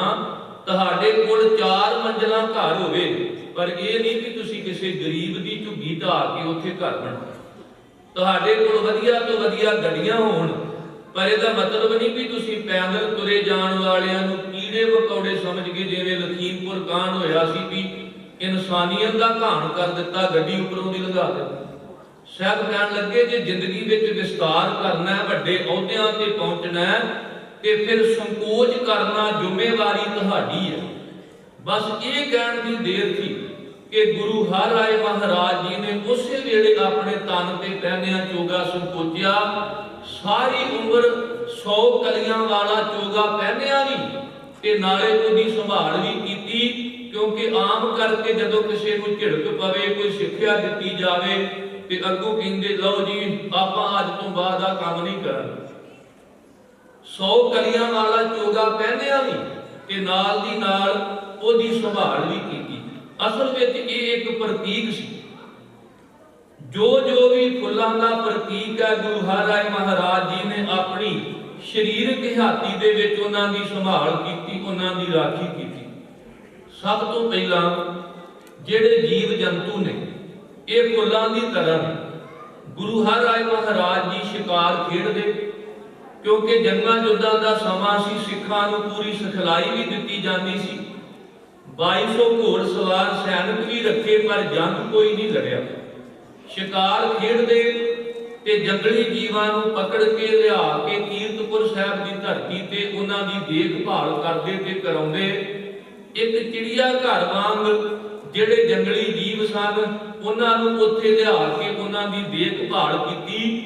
ਦੱਸ ਦਿੱਤਾ ਵੀ ਇਹਨਾਂ ਨੂੰ ਵੀ ਜਿਉਣ ਦਾ ਹੱਕ ਹੈ, ਇਹ ਵੀ ਫੁੱਲਾਂ ਦੀ ਤਰ੍ਹਾਂ ਨੇ, ਇਹਨਾਂ ਦੀ ਵੀ ਅਸੀਂ ਰਾਖੀ ਕਰਨੀ ਹੈ। ਸਭ ਤੋਂ ਪਹਿਲਾਂ ਗੁਰੂ ਹਰਿ ਮਹਾਰਾਜ ਜੀ ਨੇ ਇਹ ਸੰਭਾਲ ਕੀਤੀ। ਉਸ ਤੋਂ ਬਾਅਦ ਜਿਹੜੇ ਰੋਗੀ ਨੇ, ਰੋਗੀ ਵੀ ਫੁੱਲਾਂ ਦੀ ਤਰ੍ਹਾਂ। ਸੱਚਮੁੱਚ ਕਿਸੇ ਨੂੰ ਰੋਗ ਲੱਗ ਜਾਂਦਾ ਹੈ ਨਾ ਤੇ ਉਹਦੀ ਹਾਲਤ ਵੇਖੋ, ਉਸ ਵੇਲੇ ਉਹ ਕੇਵਲ ਮੌਤ ਨੂੰ ਜਾਂ ਰੱਬ ਨੂੰ ਚੇਤੇ ਰੱਖਦਾ ਹੈ ਤੇ ਉਸ ਨਾਜ਼ੁਕ ਹਾਲਤ ਦੇ ਵਿੱਚ ਉਸ ਰੋਗੀ ਦੀ ਸੰਭਾਲ ਕਰਨੀ। ਇਹ ਨਾ ਵੇਖਣਾ ਵੀ ਇਹ ਆਪਣਾ ਹੈ ਜਾਂ ਪਰਾਇਆ ਹੈ। ਅੱਜ ਤੇ ਲੋਕੀ ਸੜਕਾਂ ਤੇ ਤੜਫਦੇ ਬੰਦੇ ਨੂੰ ਛੱਡ ਜਾਂਦੇ ਨੇ, ਸਾਰੀ ਰਾਤ ਤੜਪ ਕੇ ਬੰਦਾ ਪ੍ਰਾਣ ਤਿਆਗ ਦਿੰਦਾ ਹੈ। ਕਿੰਨਾ ਚੰਗਾ ਹੋਵੇ ਕਿ ਜਦੋਂ ਕੋਈ ਦੁਰਘਟਨਾ ਵਾਪਰਦੀ ਹੈ ਤੇ ਉਸ ਵੇਲੇ ਪ੍ਰਸ਼ਾਸਨ ਵੱਲੋਂ, ਸਰਕਾਰ ਵੱਲੋਂ ਐਸੇ ਪ੍ਰਬੰਧ ਹੋਣ ਕਿ ਤੁਰੰਤ ਉਸ ਬੰਦੇ ਦੀ ਸੰਭਾਲ ਕਰਕੇ ਬਾਅਦ ਵਿੱਚ ਵੇਖਿਆ ਜਾਵੇ ਕਿ ਇਹਦੇ ਤੇ ਕਿੰਨਾ ਖਰਚਾ ਹੋਣਾ ਹੈ। ਸਭ ਤੋਂ ਪਹਿਲਾਂ ਪ੍ਰਮੁੱਖ ਮਨੋਰਥ ਇਹ ਹੋਵੇ ਕਿ ਕੀਮਤੀ ਜਾਨ ਜਿਹੜੀ ਆ ਉਹ ਬਚਾਉਣੀ। ਸ਼ਾਹਜਹਾਨ ਜਿਹੜਾ ਗੁਰੂ ਘਰ ਤੇ ਹਮਲਾਵਰ ਬਣ ਕੇ ਆਉਂਦਾ ਰਿਹਾ ਤੇ ਗੁਰੂ ਘਰ ਕਿੰਨਾ ਵਿਸ਼ਾਲ ਹੈ। ਜਦੋਂ ਸ਼ਾਹਜਹਾਨ ਨੇ ਆਪਣੇ ਪੁੱਤਰ ਦਾਰਾ ਸ਼ਿਕੋਹ ਨੂੰ ਵੇਖਿਆ ਕਿ ਔਰੰਗਜ਼ੇਬ ਨੇ ਧੋਖੇ ਨਾਲ ਪਲਾਓ ਵਿੱਚ ਉਹਨੂੰ ਸ਼ੇਰ ਦੀ ਮੁੱਛ ਦਾ ਵਾਲ ਖਵਾਲ ਦਿੱਤਾ, ਉਹਦੇ ਪੇਟ ਵਿੱਚ ਬੰਨ ਪੈ ਗਿਆ। ਇਹ ਸੱਚੀ ਗੱਲ ਜੇ ਕਿ ਬੰਦਾ ਭੁੱਖਾ ਹੋਵੇ, ਭੋਜਨ ਨਾ ਮਿਲੇ ਤੇ 2-4 ਦਿਨ ਬੰਦਾ ਰਹਿ ਸਕਦਾ ਹੈ, ਪਰ ਪਿਆ ਹੋਵੇ ਬੰਨ, ਅੰਦਰ ਹੋ ਰਹੀ ਹੋਵੇ ਦਰਦ ਪੀੜਾ, ਸੂਲ ਉੱਠ ਰਿਹਾ ਹੋਵੇ ਤੇ ਬੰਦਾ ਕਈ ਵਾਰ ਅਸਮਾਨ ਨੂੰ ਹੱਥ ਪਾਉਂਦਾ ਵੀ ਜਿਵੇਂ ਕਿਵੇਂ ਵੀ ਹੋਵੇ ਮੈਨੂੰ ਰਿਲੀਫ ਮਿਲੇ, ਮੈਨੂੰ ਰਾਹਤ ਮਿਲੇ। ਜਦੋਂ ਸ਼ਾਹਜਹਾਨ ਨੇ ਜਿਹੜੇ ਸ਼ਾਹੀ ਵੈਦ ਸਨ ਉਹਨਾਂ ਨੂੰ ਬੁਲਾ ਕੇ ਉਹਨਾਂ ਤੋਂ ਸਲਾਹ ਲਈ ਤੇ ਉਹਨਾਂ ਨੇ ਜੋ ਕੁਝ ਦੱਸਿਆ ਕਿ ਇੱਕ ਖਾਸ ਵਜਨ ਦੀ ਹਰੜ, ਖਾਸ ਕਿਸਮ ਦਾ ਲੌਂਗ ਤੇ ਹਾਥੀ ਦੇ ਮੱਥੇ ਵਿੱਚੋਂ ਨਿਕਲਣ ਵਾਲਾ ਗੱਜ ਮੋਤੀ, ਇਹਨਾਂ ਤਿੰਨਾਂ ਨੂੰ ਬਰਾਬਰ ਪੀਸ ਕੇ ਜੇ ਦਾਰਾ ਸ਼ਿਕੋ ਨੂੰ ਖਵਾਇਆ ਜਾਵੇ ਤੇ ਇਹਦਾ ਰੋਗ ਦੂਰ ਹੋ ਸਕਦਾ ਹੈ। ਉਹ ਸ਼ਾਹਜਹਾਂ ਜਿਹੜਾ ਲੱਖ ਸਵਾਰ ਦਾ ਮਾਲਕ ਸੀ, ਜਿਨੇ ਅਰਬਾਂ ਰੁਪਏ ਖਰਚ ਕਰਕੇ ਤਖਤੇ ਤੌਸ ਬਣਾਇਆ, ਜਿਨੇ ਤਾਜ ਮਹੱਲ ਵਰਗੀਆਂ ਇਮਾਰਤਾਂ ਬਣਾਈਆਂ, ਤੇ ਦਾਸ ਨੂੰ ਜਦੋਂ ਸ਼੍ਰੀ ਨਨਕਾਣਾ ਸਾਹਿਬ ਦੇ ਦਰਸ਼ਨ ਕਰਨ ਦਾ ਸੁਭਾਗ ਮਿਲਿਆ ਤੇ ਅਸੀਂ ਲਾਹੌਰ ਗੁਰਦੁਆਰਾ ਡੇਰਾ ਸਾਹਿਬ ਗੁਰੂ ਅਰਜਨ ਦੇਵ ਮਹਾਰਾਜ ਦੇ ਸ਼ਹੀਦੀ ਅਸਥਾਨ ਦੇ ਵੀ ਦਰਸ਼ਨ ਕੀਤੇ ਤੇ ਬਿਲਕੁਲ ਸ਼ੇਰੇ ਪੰਜਾਬ ਮਹਾਰਾਜਾ ਰਣਜੀਤ ਸਿੰਘ ਦੀ ਸਮਾਧ ਵੀ ਨੇੜੇ ਆ ਤੇ ਇੱਕ ਪਾਸੇ ਉਹ ਕਿਲਾ ਜਿਹਦੇ ਵਿੱਚ ਸਮੇਂ-ਸਮੇਂ ਮੁਗਲ ਹਾਕਮਾਂ ਨੇ ਜਦੋਂ ਰਾਜ ਕੀਤਾ ਜਾਂ ਸ਼ੇਰੇ ਪੰਜਾਬ ਮਹਾਰਾਜਾ ਰਣਜੀਤ ਸਿੰਘ ਦਾ ਰਾਜ ਸੀ ਤੇ ਉਹ ਸਾਰਾ ਇਤਿਹਾਸ ਉੱਥੇ ਸੰਭਾਲਿਆ ਹੋਇਆ। ਉਸ ਕਿਲੇ ਦੀ ਜਦੋਂ ਮੈਂ ਬਾਹਰ ਲਿਖੀ ਇਬਾਰਤ ਪੜ੍ਹੀ ਤੇ ਉਹਦੇ ਵਿੱਚ ਵੀ ਇਹ ਜ਼ਿਕਰ ਸੀ ਕਿ ਭਾਵੇਂ ਇਹਦੀ ਬੁਨਿਆਦ ਅਕਬਰ ਵੇਲੇ ਰੱਖੀ ਗਈ ਪਰ ਇਹਦੀ ਤਮੀਰ ਸ਼ਾਹਜਹਾਨ ਨੇ ਕੀਤੀ। ਮੇਰੇ ਕਹਿਣ ਦਾ ਭਾਵ ਕਿ ਜਹਾਂਗੀਰ ਦਾ ਪੁੱਤਰ ਸ਼ਹਿਜ਼ਾਦਾ ਸਲੀਮ, ਜਿਹੜਾ ਜਹਾਂਗੀਰ ਦਾ ਨਾਮ ਸੀ ਸਲੀਮ, ਤੇ ਉਹਨੇ ਆਪਣਾ ਤਖੱਲਸ ਰੱਖਿਆ ਜਹਾਂਗੀਰ, ਭਾਵ ਜਿਹਦੀ ਗੀਰੀ, ਜਿਹਦੀ ਪਕੜ ਵਿੱਚ ਜਹਾਨ ਹੈ। ਤੇ ਜਹਾਂਗੀਰ ਦਾ ਪੁੱਤਰ ਸੀ ਸ਼ਹਿਜ਼ਾਦਾ ਉਰਮ, ਤੇ ਇਹ ਜਦੋਂ ਤਖਤ ਨਸ਼ੀ ਹੋਇਆ ਤੇ ਇਹਨੇ ਆਪਣਾ ਤਖੱਲਸ ਰੱਖਿਆ ਸ਼ਾਹਜਹਾਨ। ਇਹ 1658 ਤੱਕ ਗੁਰੂ ਹਰਿਰਾਏ ਮਹਾਰਾਜ ਜੀ ਦਾ ਸਮਕਾਲੀ ਰਿਹਾ। ਫਿਰ 1658 ਤੋਂ ਲੈ ਕੇ 1707 ਤੱਕ ਜਿਹੜਾ ਔਰੰਗਜ਼ੇਬ ਸੀ ਉਹਨੇ ਦਿੱਲੀ ਦੇ ਤਖਤ ਤੇ ਰਾਜ ਕੀਤਾ। ਉਹ ਸ਼ਾਹਜਹਾਨ ਜਿਹੜਾ ਬੜਾ ਮਨ ਚਲਾ ਸੀ, ਜਿਹੜਾ ਅਰਬਾਂ ਖਰਬਾਂ ਰੁਪਏ ਖਰਚ ਕਰਕੇ ਆਪਣੇ ਸ਼ੌਂਕ ਪੂਰੇ ਕਰਦਾ ਸੀ, ਪਰ ਅੱਜ ਹਾਰ ਗਿਆ, ਮਜਬੂਰ ਹੋ ਗਿਆ ਕਿ ਜਿਹੜੀਆਂ ਔਸ਼ਧੀਆਂ, ਜਿਹੜੀਆਂ ਜੜੀਆਂ ਬੂਟੀਆਂ, ਜਿਹੜੀਆਂ ਦਵਾਈਆਂ ਸ਼ਾਹੀ ਵੈਦਾਂ ਨੇ ਲਿਖ ਕੇ ਦਿੱਤੀਆਂ, ਇਹਨੇ ਵਲੈਤ ਤੱਕ ਢੋਰਚੀ ਭੇਜ ਕੇ ਯਤਨ ਕਰ ਲਏ, ਪਰ ਉਹ ਔਸ਼ਧੀਆਂ, ਉਹ ਦਵਾਈਆਂ ਜਿਹੜੀਆਂ ਸਨ ਨਹੀਂ ਮਿਲੀਆਂ। ਫਿਰ ਇਹਦਾ ਧਿਆਨ ਗੁਰੂ ਨਾਨਕ ਸਾਹਿਬ ਦੇ ਘਰ ਵੱਲ ਆਇਆ। ਅੱਜ ਵੀ ਵੇਖੋ ਕਿ ਸਿੱਖ ਜਦੋਂ ਬਾਰਡਰ ਤੇ ਲੜਦਾ ਤੇ ਉਦੋਂ ਯੋਧਾ, ਜਦੋਂ ਬਹੁ ਗਿਣਤੀ ਵਾਲਿਆਂ ਵਾਸਤੇ ਲੜਦਾ ਉਦੋਂ ਫਰਿਸ਼ਤਾ, ਕਿਤੇ ਫਲੱਡ ਆਉਂਦਾ, ਕਿਤੇ ਭੁਚਾਲ ਆਉਂਦਾ, ਕਿਤੇ ਕਰੋਨਾ ਮਹਾਮਾਰੀ ਫੈਲਦੀ ਹੈ ਤੇ ਸਿੱਖ ਵਰਗਾ ਦਰਵੇਸ਼ ਹੀ ਕੋਈ ਨਹੀਂ। ਪਰ ਜਦੋਂ ਸਿੱਖ ਆਪਣੇ ਹੱਕ ਮੰਗਦਾ ਤੇ ਫਿਰ ਇਹਨੂੰ ਵੇਖੋ ਵੱਖਵਾਦੀ ਜਾਂ ਹੋਰ ਕਈ ਤਰੀਕਿਆਂ ਦੇ ਨਾਲ ਤਖੱਲਸ ਦੇ ਕੇ ਨਿੰਦਿਆ ਤੇ ਭੰਡਿਆ ਜਾਂਦਾ। ਸ਼ਾਹਜਹਾਨ ਦਾ ਧਿਆਨ ਉਸ ਵੇਲੇ ਵੀ ਗੁਰੂ ਘਰ ਵੱਲ ਆਇਆ ਜਦੋਂ ਇਹਨੇ ਚਿੱਠੀ ਦੇ ਕੇ ਆਪਣਾ ਹਲਕਾਰਾ ਭੇਜਿਆ ਤੇ ਗੁਰੂ ਹਰਿਰਾਏ ਮਹਾਰਾਜ ਜੀ ਨੇ ਕੀਰਤਪੁਰ ਸਾਹਿਬ ਜਿਹੜਾ ਦਵਾਖਾਨਾ ਸੀ ਨਾ, ਉਹਦੇ ਵਿੱਚੋਂ ਇਹ ਜੜੀਆਂ ਬੂਟੀਆਂ, ਔਸ਼ਧੀਆਂ, ਇਹ ਦਵਾਈ ਦਾਰਾ ਸ਼ਿਕੋ ਵਾਸਤੇ ਭੇਜੀ, ਕਿਉਂਕਿ ਇਹ ਕੇਵਲ ਦਵਾ ਨਹੀਂ ਸੀ, ਇੱਥੇ ਨਾਲ ਨਾਲ ਦੁਆ ਵੀ ਸੀ। ਤੇ ਕਿਸੇ ਉਰਦੂ ਦੇ ਕਵੀ ਦੇ ਬੋਲ ਨੇ, जो बात दवा से बन न सके वो बात दुआ से होती है, जब मुर्शिद कामल मिलता है तो बात खुदा से होती है। अक्सर गुरु हरिराय महाराज आख्या करते सन कि जिवें मारूथल विच कमल दा फुल उग पवे, इन्हां मुगलां दे मानो कठोर परिवारां दे विच दारा शिको एक कोमल फुल दी तरह प्रगट होया। ये गुरु हरिराय महाराज क्या करते सन। सतगुरु गरीब नवाज जी ने अपनी मेहर की निगाह, अपनी किरपा दृष्टि ते नाल दी नाल दवाई भेज के, दुआ ते दुआ जदों दोवें इकट्ठियां होईयां ते गुरु की बाणी दे बचन ने वैदां संधा संग इकट्ठा होया। औखद आए रास विच आप खलोया। कहंदे जदों वैदां दा हजूम इकट्ठा होया होवे, जिथे परमात्मा विच आप वरत जे, उत्थे फिर दवाई भी, औषधियां भी रास आ जांदियां ने। जो जो उन्हां कर्म सुकर्म होए पसरिया, जिथे मालिक कृपा कर दवे, डॉक्टर दा आम सधारण जिहा जिहड़ा कर्म है वो बड़ा वड्डा सुकर्म हो के एक माड़ी जी ट्रीटमेंट जिहड़ी है वो वधिया काम कर जांदी है। कहन लगे वैदां संधा संग इकट्ठा होया, औखद आए रास विच आप खलोया। जो जो उन्हां कर्म सुकर्म होए पसरिया, हरहां दुख रोग सब पाप तन ते खिसरिया। ਮੇਰਾ ਵੈਦ ਗੁਰੂ ਗੋਬਿੰਦਾ, ਹਰ ਹਰ ਨਾਮ ਔਖਦ ਮੁਖ ਦੇਵੈ, ਕਾਟੈ ਜਮ ਕੀ ਫੰਦਾ। ਸਤਿਗੁਰ ਪੂਰਾ ਵੈਦ ਹੈ, ਪੰਜੇ ਰੋਗ ਅਸਾਧ ਨਿਵਾਰੇ। ਧੰਨ ਗੁਰੂ ਹਰਿ ਮਹਾਰਾਜ ਜੀ ਨੇ ਦਾਰਾ ਛਕੋ ਲਈ ਇਹ ਜੜੀਆਂ ਬੂਟੀਆਂ ਔਸ਼ਧੀਆਂ ਦਵਾਈ ਤੇ ਨਾਲ ਅੱਲਾਹ ਤਾਲਾ ਪਰਮਾਤਮਾ ਦੇ ਅੱਗੇ ਕੀਤੀ ਹੋਈ ਦੁਆ ਦੀਆਂ ਬਖਸ਼ਿਸ਼ਾਂ ਭੇਜੀਆਂ। ਸੱਚਮੁੱਚ ਇੱਕ ਰੋਗੀ ਨੂੰ ਤੰਦਰੁਸਤੀ ਦੇ ਕੇ ਗੁਰੂ ਹਰਿ ਮਹਾਰਾਜ ਜੀ ਨੇ ਇੱਕ ਫੁੱਲ ਦੀ ਰੱਖਿਆ ਕੀਤੀ। ਫੁੱਲ ਕੇਵਲ ਬਾਗ ਦੇ ਤੱਕ ਸੀਮਤ ਨਹੀਂ ਹੈ। ਹਰ ਉਹ ਕੋਮਲਤਾ ਜਿਹੜੀ ਕੁਦਰਤ ਦੇ ਵਿੱਚ ਆਪਾਂ ਵੇਖਦੇ ਹਾਂ, ਉਹ ਫੁੱਲ ਦੀ ਨਿਆਈ ਹੈ। ਤੇ ਜਦੋਂ ਗੁਰੂ ਹਰਿ ਮਹਾਰਾਜ ਜੀ ਨੇ ਦੱਸ ਦਿੱਤਾ ਕਿ ਜੰਗਲੀ ਜੀਵ ਇਹ ਫੁੱਲਾਂ ਦੀ ਨਿਆਈ ਨੇ, ਰੋਗੀ ਜਿਹੜਾ ਹੈ, ਜਿਹੜਾ ਰੋਗਾਂ ਤੋਂ ਪੀੜਤ ਹੈ, ਉਹ ਸੱਚਮੁੱਚ ਆਪਣਾ ਹੋਵੇ ਪਰਾਇਆ ਹੋਵੇ, ਉਹਦੀ ਸਹਾਇਤਾ ਕਰੋ, ਨਾ ਕਿ ਉਹਦੇ ਕੋਲ ਜਾ ਕੇ ਉਹਨੂੰ ਇਸ ਢੰਗ ਨਾਲ ਪੇਸ਼ ਆਵੋ ਕਿ ਜੇ ਉਹਨੇ 2-4 ਦਿਨਾਂ ਨੂੰ ਕਿਤੇ ਕੂਚ ਕਰਨਾ ਹੋਵੇ ਤੇ ਕੋਈ ਕਠੋਰ ਬੰਦਾ ਮਿਲੇ ਵੀ ਤੇਰਾ ਤੇ ਰੰਗ ਹੀ ਬੜਾ ਪੀਲਾ ਪੈ ਗਿਆ, ਤੇਰੀਆਂ ਤੇ ਹੱਡੀਆਂ ਤੇ ਸਰੀਆਂ ਨੇ, ਤੂੰ ਤੇ ਬਸ 2-4 ਘੰਟਿਆਂ ਦਾ ਪਰਾਉਣਾ। ਉਹ ਬੰਦਾ ਭਾਵੇਂ 2-4 ਦਿਨ ਕੱਢ ਜਾਵੇ, ਉਸ ਤੋਂ ਪਹਿਲਾਂ ਹੀ ਉਹ ਰੱਬ ਨੂੰ ਪਿਆਰਾ ਹੋ ਜਾਂਦਾ। ਗਰੀਬ ਨਵਾਜ ਨੇ ਰੋਗੀ ਦਾਰਾ ਛਕੋ ਦੀ ਮਾਨੋ ਇਸ ਪ੍ਰਕਾਰ ਸਹਾਇਤਾ ਕਰਕੇ ਉਹਦੇ ਲਈ ਔਸ਼ਧੀਆਂ ਭੇਜ ਕੇ ਇੱਕ ਰੋਗੀ ਰੂਪੀ ਫੁੱਲਾਂ ਦੀ ਰੱਖਿਆ ਕੀਤੀ। ਉਸ ਤੋਂ ਬਾਅਦ ਜਿਹੜੇ ਛੋਟੇ ਛੋਟੇ ਬੱਚੇ ਨੇ ਨਾ, ਇਹ ਵੀ ਫੁੱਲ ਨੇ, ਭਾਵੇਂ ਉਹ ਅਮੀਰਾਂ ਦੇ ਹੋਣ ਤੇ ਭਾਵੇਂ ਗਰੀਬਾਂ ਦੇ ਹੋਣ। ਸਾਡਾ ਇੱਕ ਸੁਭਾਅ ਹੈ ਕਿ ਗਰੀਬ ਦਾ ਬੱਚਾ ਕਿੰਨਾ ਵੀ ਸੋਹਣਾ ਕਿਉਂ ਨਾ ਹੋਵੇ ਤੇ ਆਪਾਂ ਬਿਨਾਂ ਬੁਲਾਇਆ ਲਾਗੋਂ ਦੀ ਲੰਘ ਜਾਂਦੇ ਹਾਂ, ਤੇ ਅਮੀਰ ਨਾਲ ਕੋਈ ਸਵਾਰਥ ਜੁੜਿਆ ਹੁੰਦਾ, ਉਹਦੇ ਵੱਲ ਬੱਚੇ ਵੱਲ ਵੇਖਣ ਨੂੰ ਚਿੱਤ ਨਾ ਕਰੇ ਤੇ ਬੰਦਾ ਖਲੋ ਖਲੋ ਕੇ ਉਵੇਂ ਹੀ ਉਹਨੂੰ ਪਿਆਰ ਕਰੀ ਜਾਂਦਾ ਵੀ ਅਮੀਰ ਖੁਸ਼ ਹੋ ਜੇ। ਪਰ ਗੁਰੂ ਘਰ ਵਿੱਚ ਨਹੀਂ। ਗੁਰੂ ਘਰ ਵਿੱਚ ਭਾਵੇਂ ਬੱਚਾ ਕਰੂਪ ਹੈ ਤੇ ਭਾਵੇਂ ਸੁੰਦਰ ਸਰੂਪ ਹੈ। ਧੰਨ ਗੁਰੂ ਹਰਗੋਬਿੰਦ ਸਾਹਿਬ ਮਹਾਰਾਜ ਜਦੋਂ ਕਸ਼ਮੀਰ ਤੋਂ ਬਾਰਾਮੂਲਾ ਦੀ ਧਰਤੀ ਵੱਲ ਵਿਚਰ ਰਹੇ ਸਨ ਤੇ ਇੱਕ ਛੋਟਾ ਜਿਹਾ ਬੱਚਾ ਝਾੜੀਆਂ ਵਿੱਚ ਰੋ ਰਿਹਾ ਸੀ। ਸਤਿਗੁਰਾਂ ਨੇ ਘੋੜਾ ਰੋਕਿਆ, ਸਿੱਖਾਂ ਨੂੰ ਕਹਿਣ ਲੱਗੇ ਜਾਓ ਵੇਖ ਕੇ ਆਓ ਬੱਚਾ ਰੋ ਰਿਹਾ, ਕੀ ਕਾਰਨ?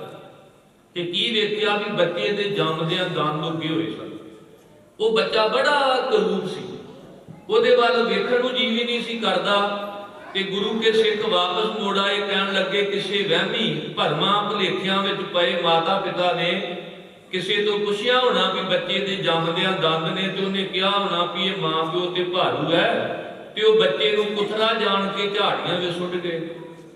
ਹੁਣ ਮਾਂ ਪਿਓ ਨੇ ਜਿਹਨੇ ਜਨਮ ਦਿੱਤਾ ਉਹਦੇ ਲਈ ਬੱਚਾ ਕਰੂਪ ਹੋ ਸਕਦਾ ਹੈ, ਕੁਥਰਾ ਹੋ ਸਕਦਾ ਹੈ, ਪਰ ਗੁਰਸਿੱਖੋ ਗੁਰੂ ਹਰਗੋਬਿੰਦ ਸਾਹਿਬ ਨੇ ਉਤਰ ਕੇ ਉਸ ਬੱਚੇ ਨੂੰ ਚੁੱਕਿਆ ਤੇ ਆਪਣੀ ਘੁੱਟ ਕੇ ਛਾਤੀ ਨਾਲ ਲਾਇਆ, ਕਹਿਣ ਲੱਗੇ ਕੋਈ ਇਹਨੂੰ ਕੁਥਰਾ ਨਾ ਕਿਉ, ਇਹ ਤੇ ਸਾਡਾ ਭਾਈ ਸੁਥਰਾ ਹੈ। ਤੇ ਇਹ ਉਹ ਭਾਈ ਸੁਥਰਾ ਜਿਹਨੂੰ ਗੁਰੂ ਹਰਿ ਮਹਾਰਾਜ ਜੀ ਨੇ ਜਿਹੜੀਆਂ ਬਖਸ਼ਿਸ਼ਾਂ ਕੀਤੀਆਂ ਸਨ, ਜਿਵੇਂ ਬਾਬਾ ਗੁਰਦਿੱਤਾ ਜੀ ਨੇ 4 ਧੂਣੇ ਕਾਇਮ ਕੀਤੇ ਸਨ ਸਿੱਖੀ ਦੇ ਪ੍ਰਚਾਰ ਲਈ, ਤੇ ਅੱਗੇ ਸੁਥਰੇ ਸਾਈ ਸੰਗਤ ਸਾਹਿਬੀ ਮੀਂਹ ਸਾਹਿਬ ਭਗਵਾਨ, ਇਹ ਜਿਹੜੀਆਂ ਬਖਸ਼ਿਸ਼ਾਂ ਕੀਤੀਆਂ ਗੁਰੂ ਹਰਿ ਮਹਾਰਾਜ ਜੀ ਨੇ, ਉਹਨਾਂ ਵਿੱਚੋਂ ਜਿਹੜੀ ਸੁਥਰੇ ਸਾਈ ਬਖਸ਼ਿਸ਼ ਸੀ ਉਹ ਭਾਈ ਸੁਥਰੇ ਤੇ ਕੀਤੀ ਸੀ, ਜਿਹਨੂੰ ਸਾਰੇ ਲੋਕੀ ਕੁਥਰਾ ਕਹਿੰਦੇ ਸਨ। ਤੇ ਗੁਰੂ ਹਰਗੋਬਿੰਦ ਸਾਹਿਬ ਨੇ ਘੁੱਟ ਕੇ ਛਾਤੀ ਨਾਲ ਲਾਇਆ, ਕਹਿਣ ਲੱਗੇ ਕੁਥਰਾ ਤੇ ਉਦੋਂ ਸੀ ਜਦੋਂ ਗੁਰੂ ਕੋਲ ਨਾ ਆਇਆ, ਅੱਜ ਤੇ ਗੁਰੂ ਕੋਲ ਆ ਗਿਆ, ਹੁਣ ਇਹ ਕੁਥਰਾ ਨਹੀਂ, ਇਹ ਭਾਈ ਸੁਥਰਾ ਹੈ। ਬਾਣੀ ਵਿੱਚ ਬਚਨ ਕਹੇ ਕਿ ਹਰ ਕੇ ਨਾਮਹੀਨ, ਹਰੀ ਦੇ ਨਾਮ ਤੋਂ ਬਿਨਾ, ਕਹਿਣ ਲੱਗੇ ਸੁੰਦਰ ਹੈ ਨਕਟੀ ਜੋ ਬੇਸਵਾ ਕੇ ਘਰ, ਪੂਤ ਜਮਤ ਹੈ ਤਿਸ ਨਾਮ ਕਰਿਓ ਹੈ ਧਰਤੀ। ਸੁੰਦਰ ਮਨੁੱਖ ਵੀ ਹੋਵੇ ਤੇ ਉਹ ਪਰਮਾਤਮਾ ਦੇ ਸਿਮਰਨ ਤੋਂ ਬਿਨਾ, ਗੁਰੂ ਦੀ ਬਖਸ਼ਿਸ਼ ਤੋਂ ਬਿਨਾ ਕਰੂਏ ਗੁਰੂ ਦੀ ਸ਼ਰਨ ਵਿੱਚ ਆ ਜਾਵੇ। ਗਰੀਬ ਨਵਾਜ ਹਰ ਸਿੱਖ ਲਈ ਇਹ ਸ਼ਬਦ ਵਰਤੇ ਨੇ, ਖਾਲਸਾ ਮੇਰੋ ਰੂਪ ਹੈ ਖਾਸ, ਖਾਲਸੇ ਮੈਂ ਹੋ ਕਰੋ ਨਿਵਾਸ।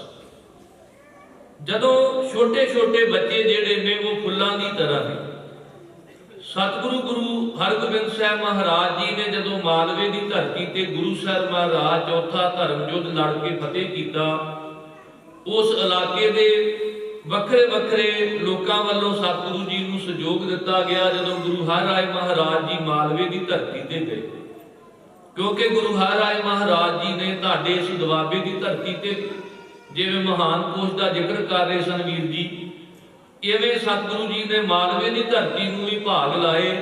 कि जदों बठिंडे जिले दे विच रामपुरा फूल के नेड़े गुरु हरराय महाराज जी जाके विराजमान होए ते उत्थे वो काला अपने दो भतीजियां नूं, एक दा नाम संदली ते दूसरे दा नाम फूल, जिहड़ा रामपुरा फूल है ना रियासत, वो फूल दे नां ते चली।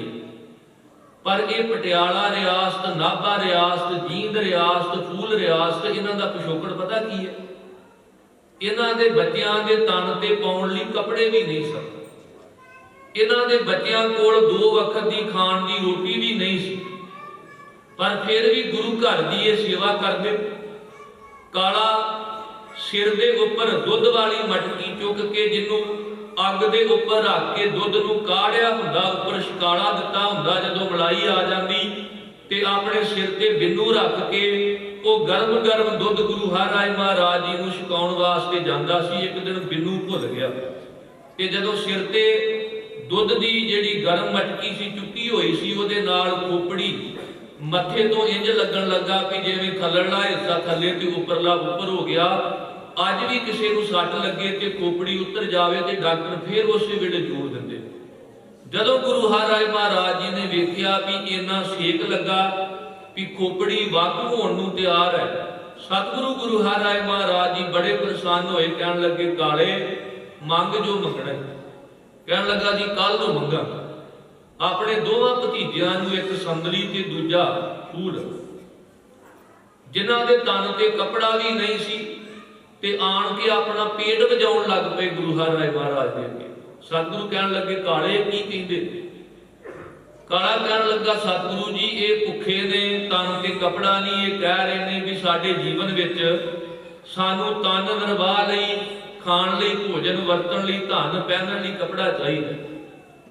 सच्ची मुच्ची बच्चे फुल्लां दी तरह होंदे ने। गुरु हरराय महाराज जी ने उस वेले बख्शिश के घर विच आके आख्या काले ये केवल तन का कपड़ा मंगते ने, केवल खाण लई दो वक्त की रोटी मंगते ने, ये तां रियासतां दे मालक बनगे। इन्हां दे घोड़े जमुना तो लैके सतलुज तक पानी पीणगे। वो दो बच्चे सन संदली ते फूल, जिन्हां तो जींद रियासत, जिन्हां तो फूल रियासत ते जिन्हां तो आपां पटियाले वाली रियासत वेखदे हां, जिन्हां दे अगे बाबा आला सिंह होनी होए ने। ये वो रियासतां सन जिन्हां दे वड्डे वडेरियां नूं गुरु हरराय महाराज जी ने छोटे छोटे बच्चियां नूं फुल्लां दी तरह जान के असीसां दे के नवाजिया सी। ते अगली बख्शिश कि गुरबाणी संसार दे अंदर फुल वांग सुगंधी वधदी है। वो फुल जिहदे विचों परमात्मा दे मिलाप दा फल सानूं प्राप्त होना है। पहले पैरे फुलड़ा फल भी पछा रात। गरीब नवाज जी ने जदों वेख्या कि गुरु नानक साहब जी ने गुरबाणी का यह फुल जिस दरख्त नूं लगा है, वो दरख्त सिखां दे घर विच उगाया है। ते अज भी असीं वेखदे हां कि जदों जिसदे घर विच बूटा उगे, वो बूटा वड्डा होवे ते कई बार उहदा विस्तार लागले गवांढियां दे घर जाण लगे ते लोकी रस्सियां बन बन के उहदा उलार अपने घर वाल कर लेंदे ने भी किते गवांढियां दे घर वाल बूटे दा उलार ना चलिया जाए। पर जदों उस बूटे नूं लगे फुल ते ओदी सुगंधी आपां रोक सकदे हां कि लागला गवांढी ना मान सके। इसे तरह गुरबाणी रूपी पौधा ठीक है सिखां दे घर वे सतगुरां लाया, गुरबाणी रूपी फुल दी सुगंधी दी गल आवेगी, सच्ची आपां नहीं रोक सकदे कि गुरबाणी का पाठ हो रहा होवे ते इनू कोई हिंदू ना सुन लवे, इनू कोई मुसलमान ना सुन लवे, इनू कोई जैनी बोधी ना सुन लवे। साहब दे बचन ने कोई गावे को सुने, कोई करे विचार, कोई इस गुरु की बाणी को सुन लवे पढ़ लवे तो उपदेश है को दृढ़ किसका हुए उधार। बिना शक जेड़ा गुरु की बाणी का श्रोता बन जाता है ना, साहब कहते वो जन्म मरण रहंत श्रोता। गुरु की बाणी समुची मानवता को प्यार की गलवकड़ी विच लैके आखदी है सब मैं जोत जोत है सोई। ਤੇ ਜਦੋਂ ਗੁਰਬਾਣੀ ਰੂਪੀ ਫੁੱਲ ਜਿਹਨੇ ਸੰਸਾਰ ਨੂੰ ਸੁਗੰਧੀ ਦੇਣੀ ਹੈ, ਤੇ ਇਸ ਗੁਰਬਾਣੀ ਰੂਪੀ ਫੁੱਲ ਦਾ ਨਰਾਦਰ ਹੋਇਆ, ਤੇ ਨਰਾਦਰ ਵੀ ਕਿਸੇ ਹੋਰ ਨੇ ਨਹੀਂ, ਸਕੇ ਪੁੱਤਰ ਰਾਮ ਰਾਏ ਨੇ ਕੀਤਾ।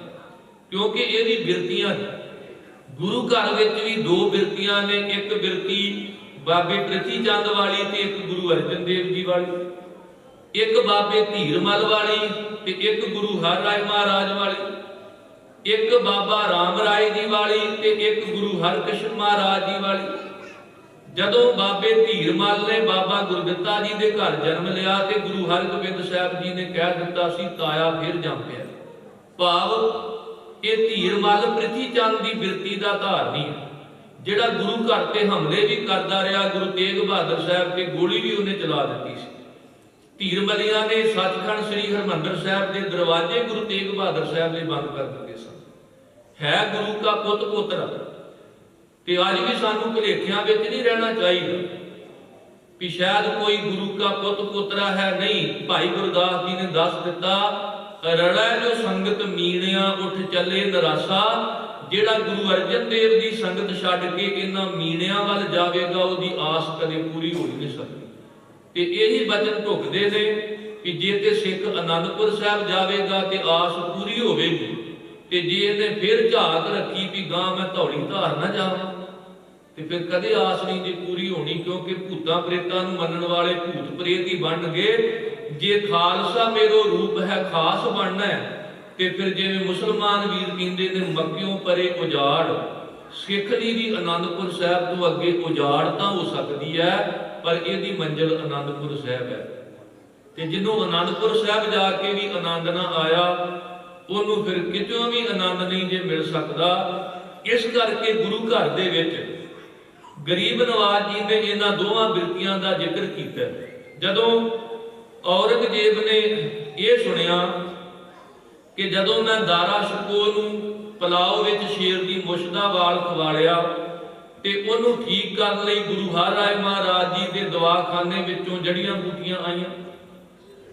ਜਦੋਂ ਸ਼ੁਕਰਾਨਾ ਕਰਨ ਲਈ ਦਾਰਾ ਸ਼ਿਕੋਹ ਗਿਆ ਤੇ ਗੁਰੂ ਸਾਹਿਬ ਨੇ ਅਸੀਸਾਂ ਦਿੱਤੀਆਂ।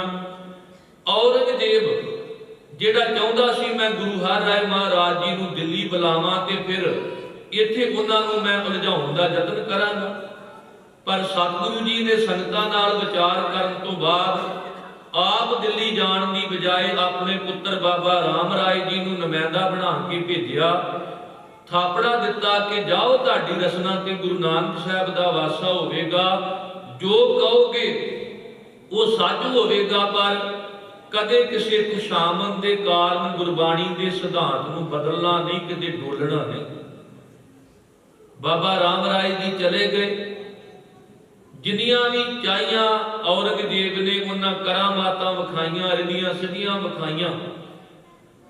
ਗੁਰੂ ਨਾਨਕ ਸਾਹਿਬ ਵਿੱਚ ਵਰਤ ਕੇ ਹਰ ਗੱਲ ਪੂਰੀ ਕਰਦੇ ਸਨ, ਪਰ ਬਾਬਾ ਰਾਮ ਰਾਏ ਜੀ ਜਦੋਂ ਕਰਾਮਾਤਾਂ ਵਿਖਾਈ ਗਏ ਤੇ ਔਰੰਗਜ਼ੇਬ ਨੇ ਪੁੱਛ ਲਿਆ, ਕਹਿਣ ਲੱਗੇ ਗੁਰੂ ਕੀ ਬਾਣੀ ਵਿੱਚ ਇਹ ਲਿਖਿਆ ਹੋਇਆ ਹੈ, ਮਿੱਟੀ ਮੁਸਲਮਾਨ ਕੀ ਪੀੜਾ ਪਈ ਘੁਮਿਆਰ, ਘਰ ਭਾਂਡੇ ਇੱਟਾਂ ਕੀਆਂ ਜਲਦੀ ਕਰੇ ਪੁਕਾਰ। ਵੀ ਇਹਦਾ ਕੀ ਅਰਥ?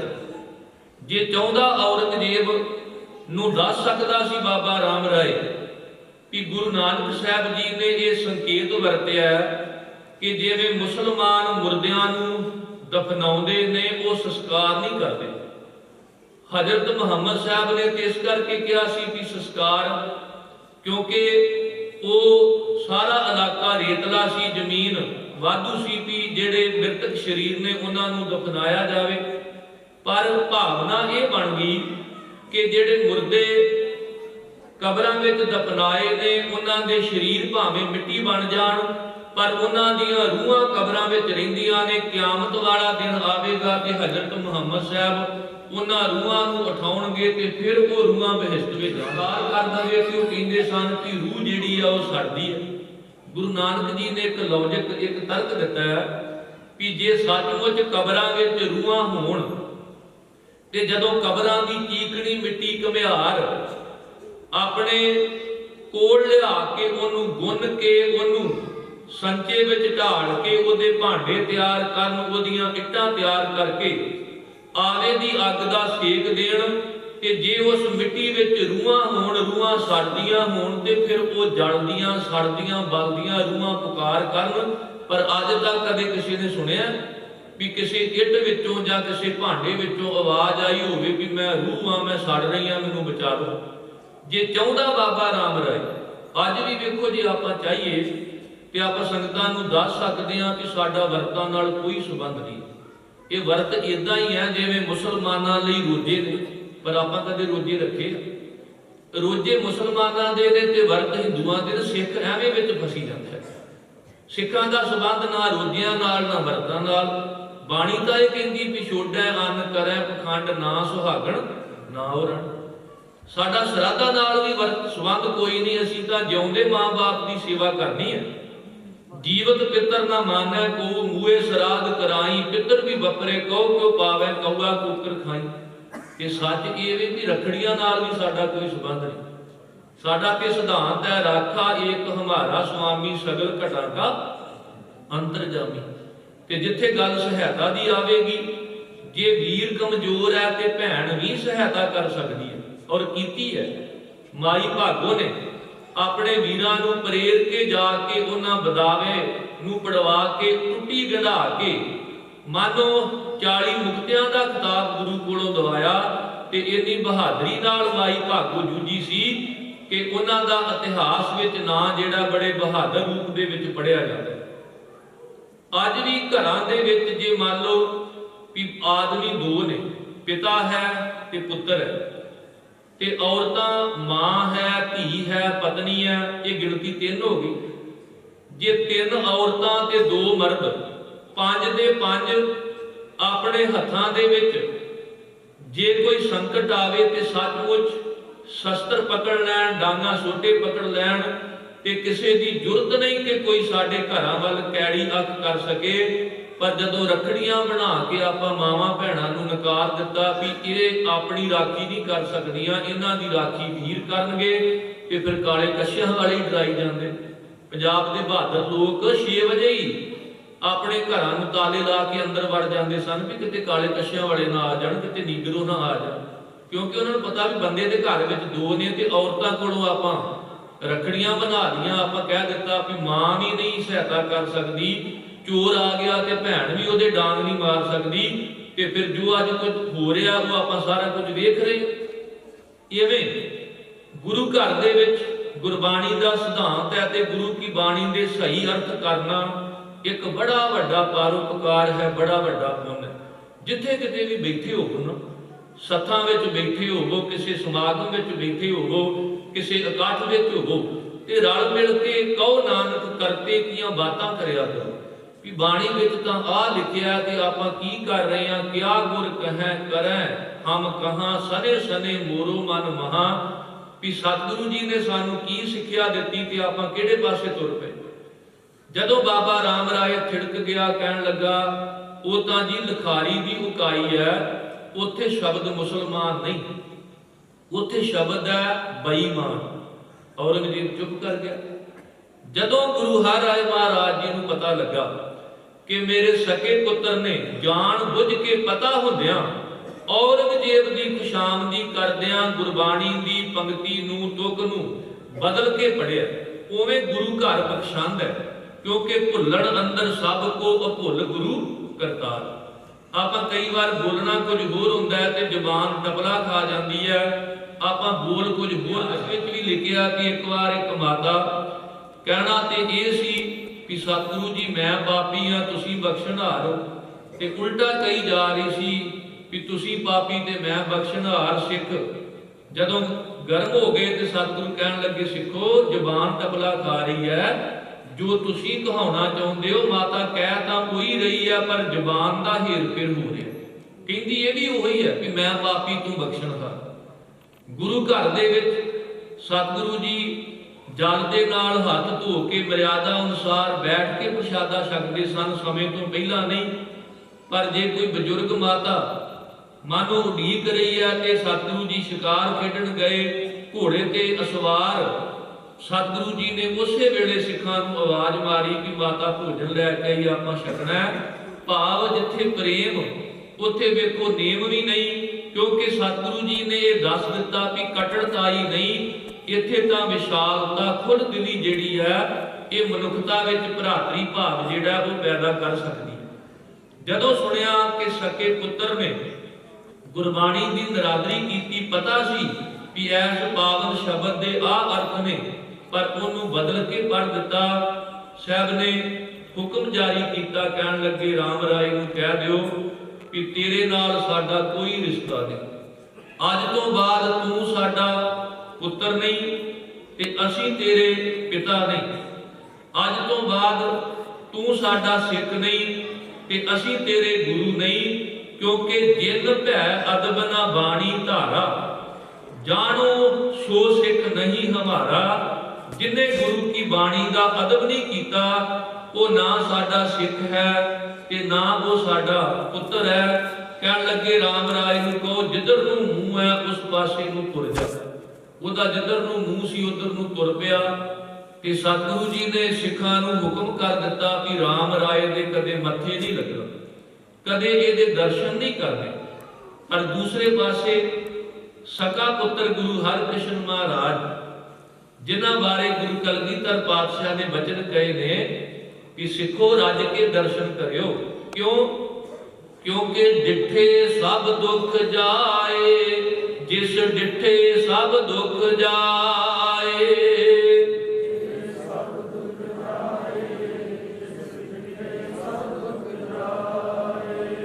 अर्जन हर गोबिंद नो, अर्जन हर गोबिंद नो,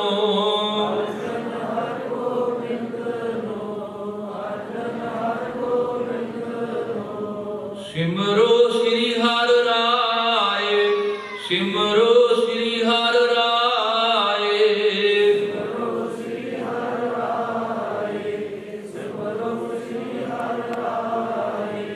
श्री हर कृष्ण ध्याई है, श्री हर कृष्ण ध्याई है।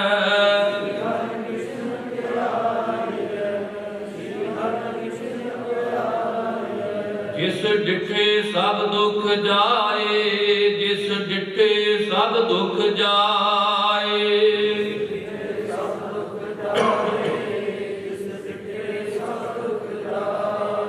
देखो ये दो बिरतियां ने कि दोवें गुरु हर राय महाराज जी के पुत्र ने, बाबा राम राय जी धन गुरु हरकृष्ण महाराज। पर एक बारे कहा कि मत्थे ना लगियो, कदे इहदे दर्शन ना करियो। अज भी सिख रहतनामिਆਂ ਵਿੱਚ अमर छकाउण समय सानू बिरड़ कराया जाता है कि इन्हां टोलियां नाल सिख ने अपनी रोटी बेटी की सांझ नहीं रखनी।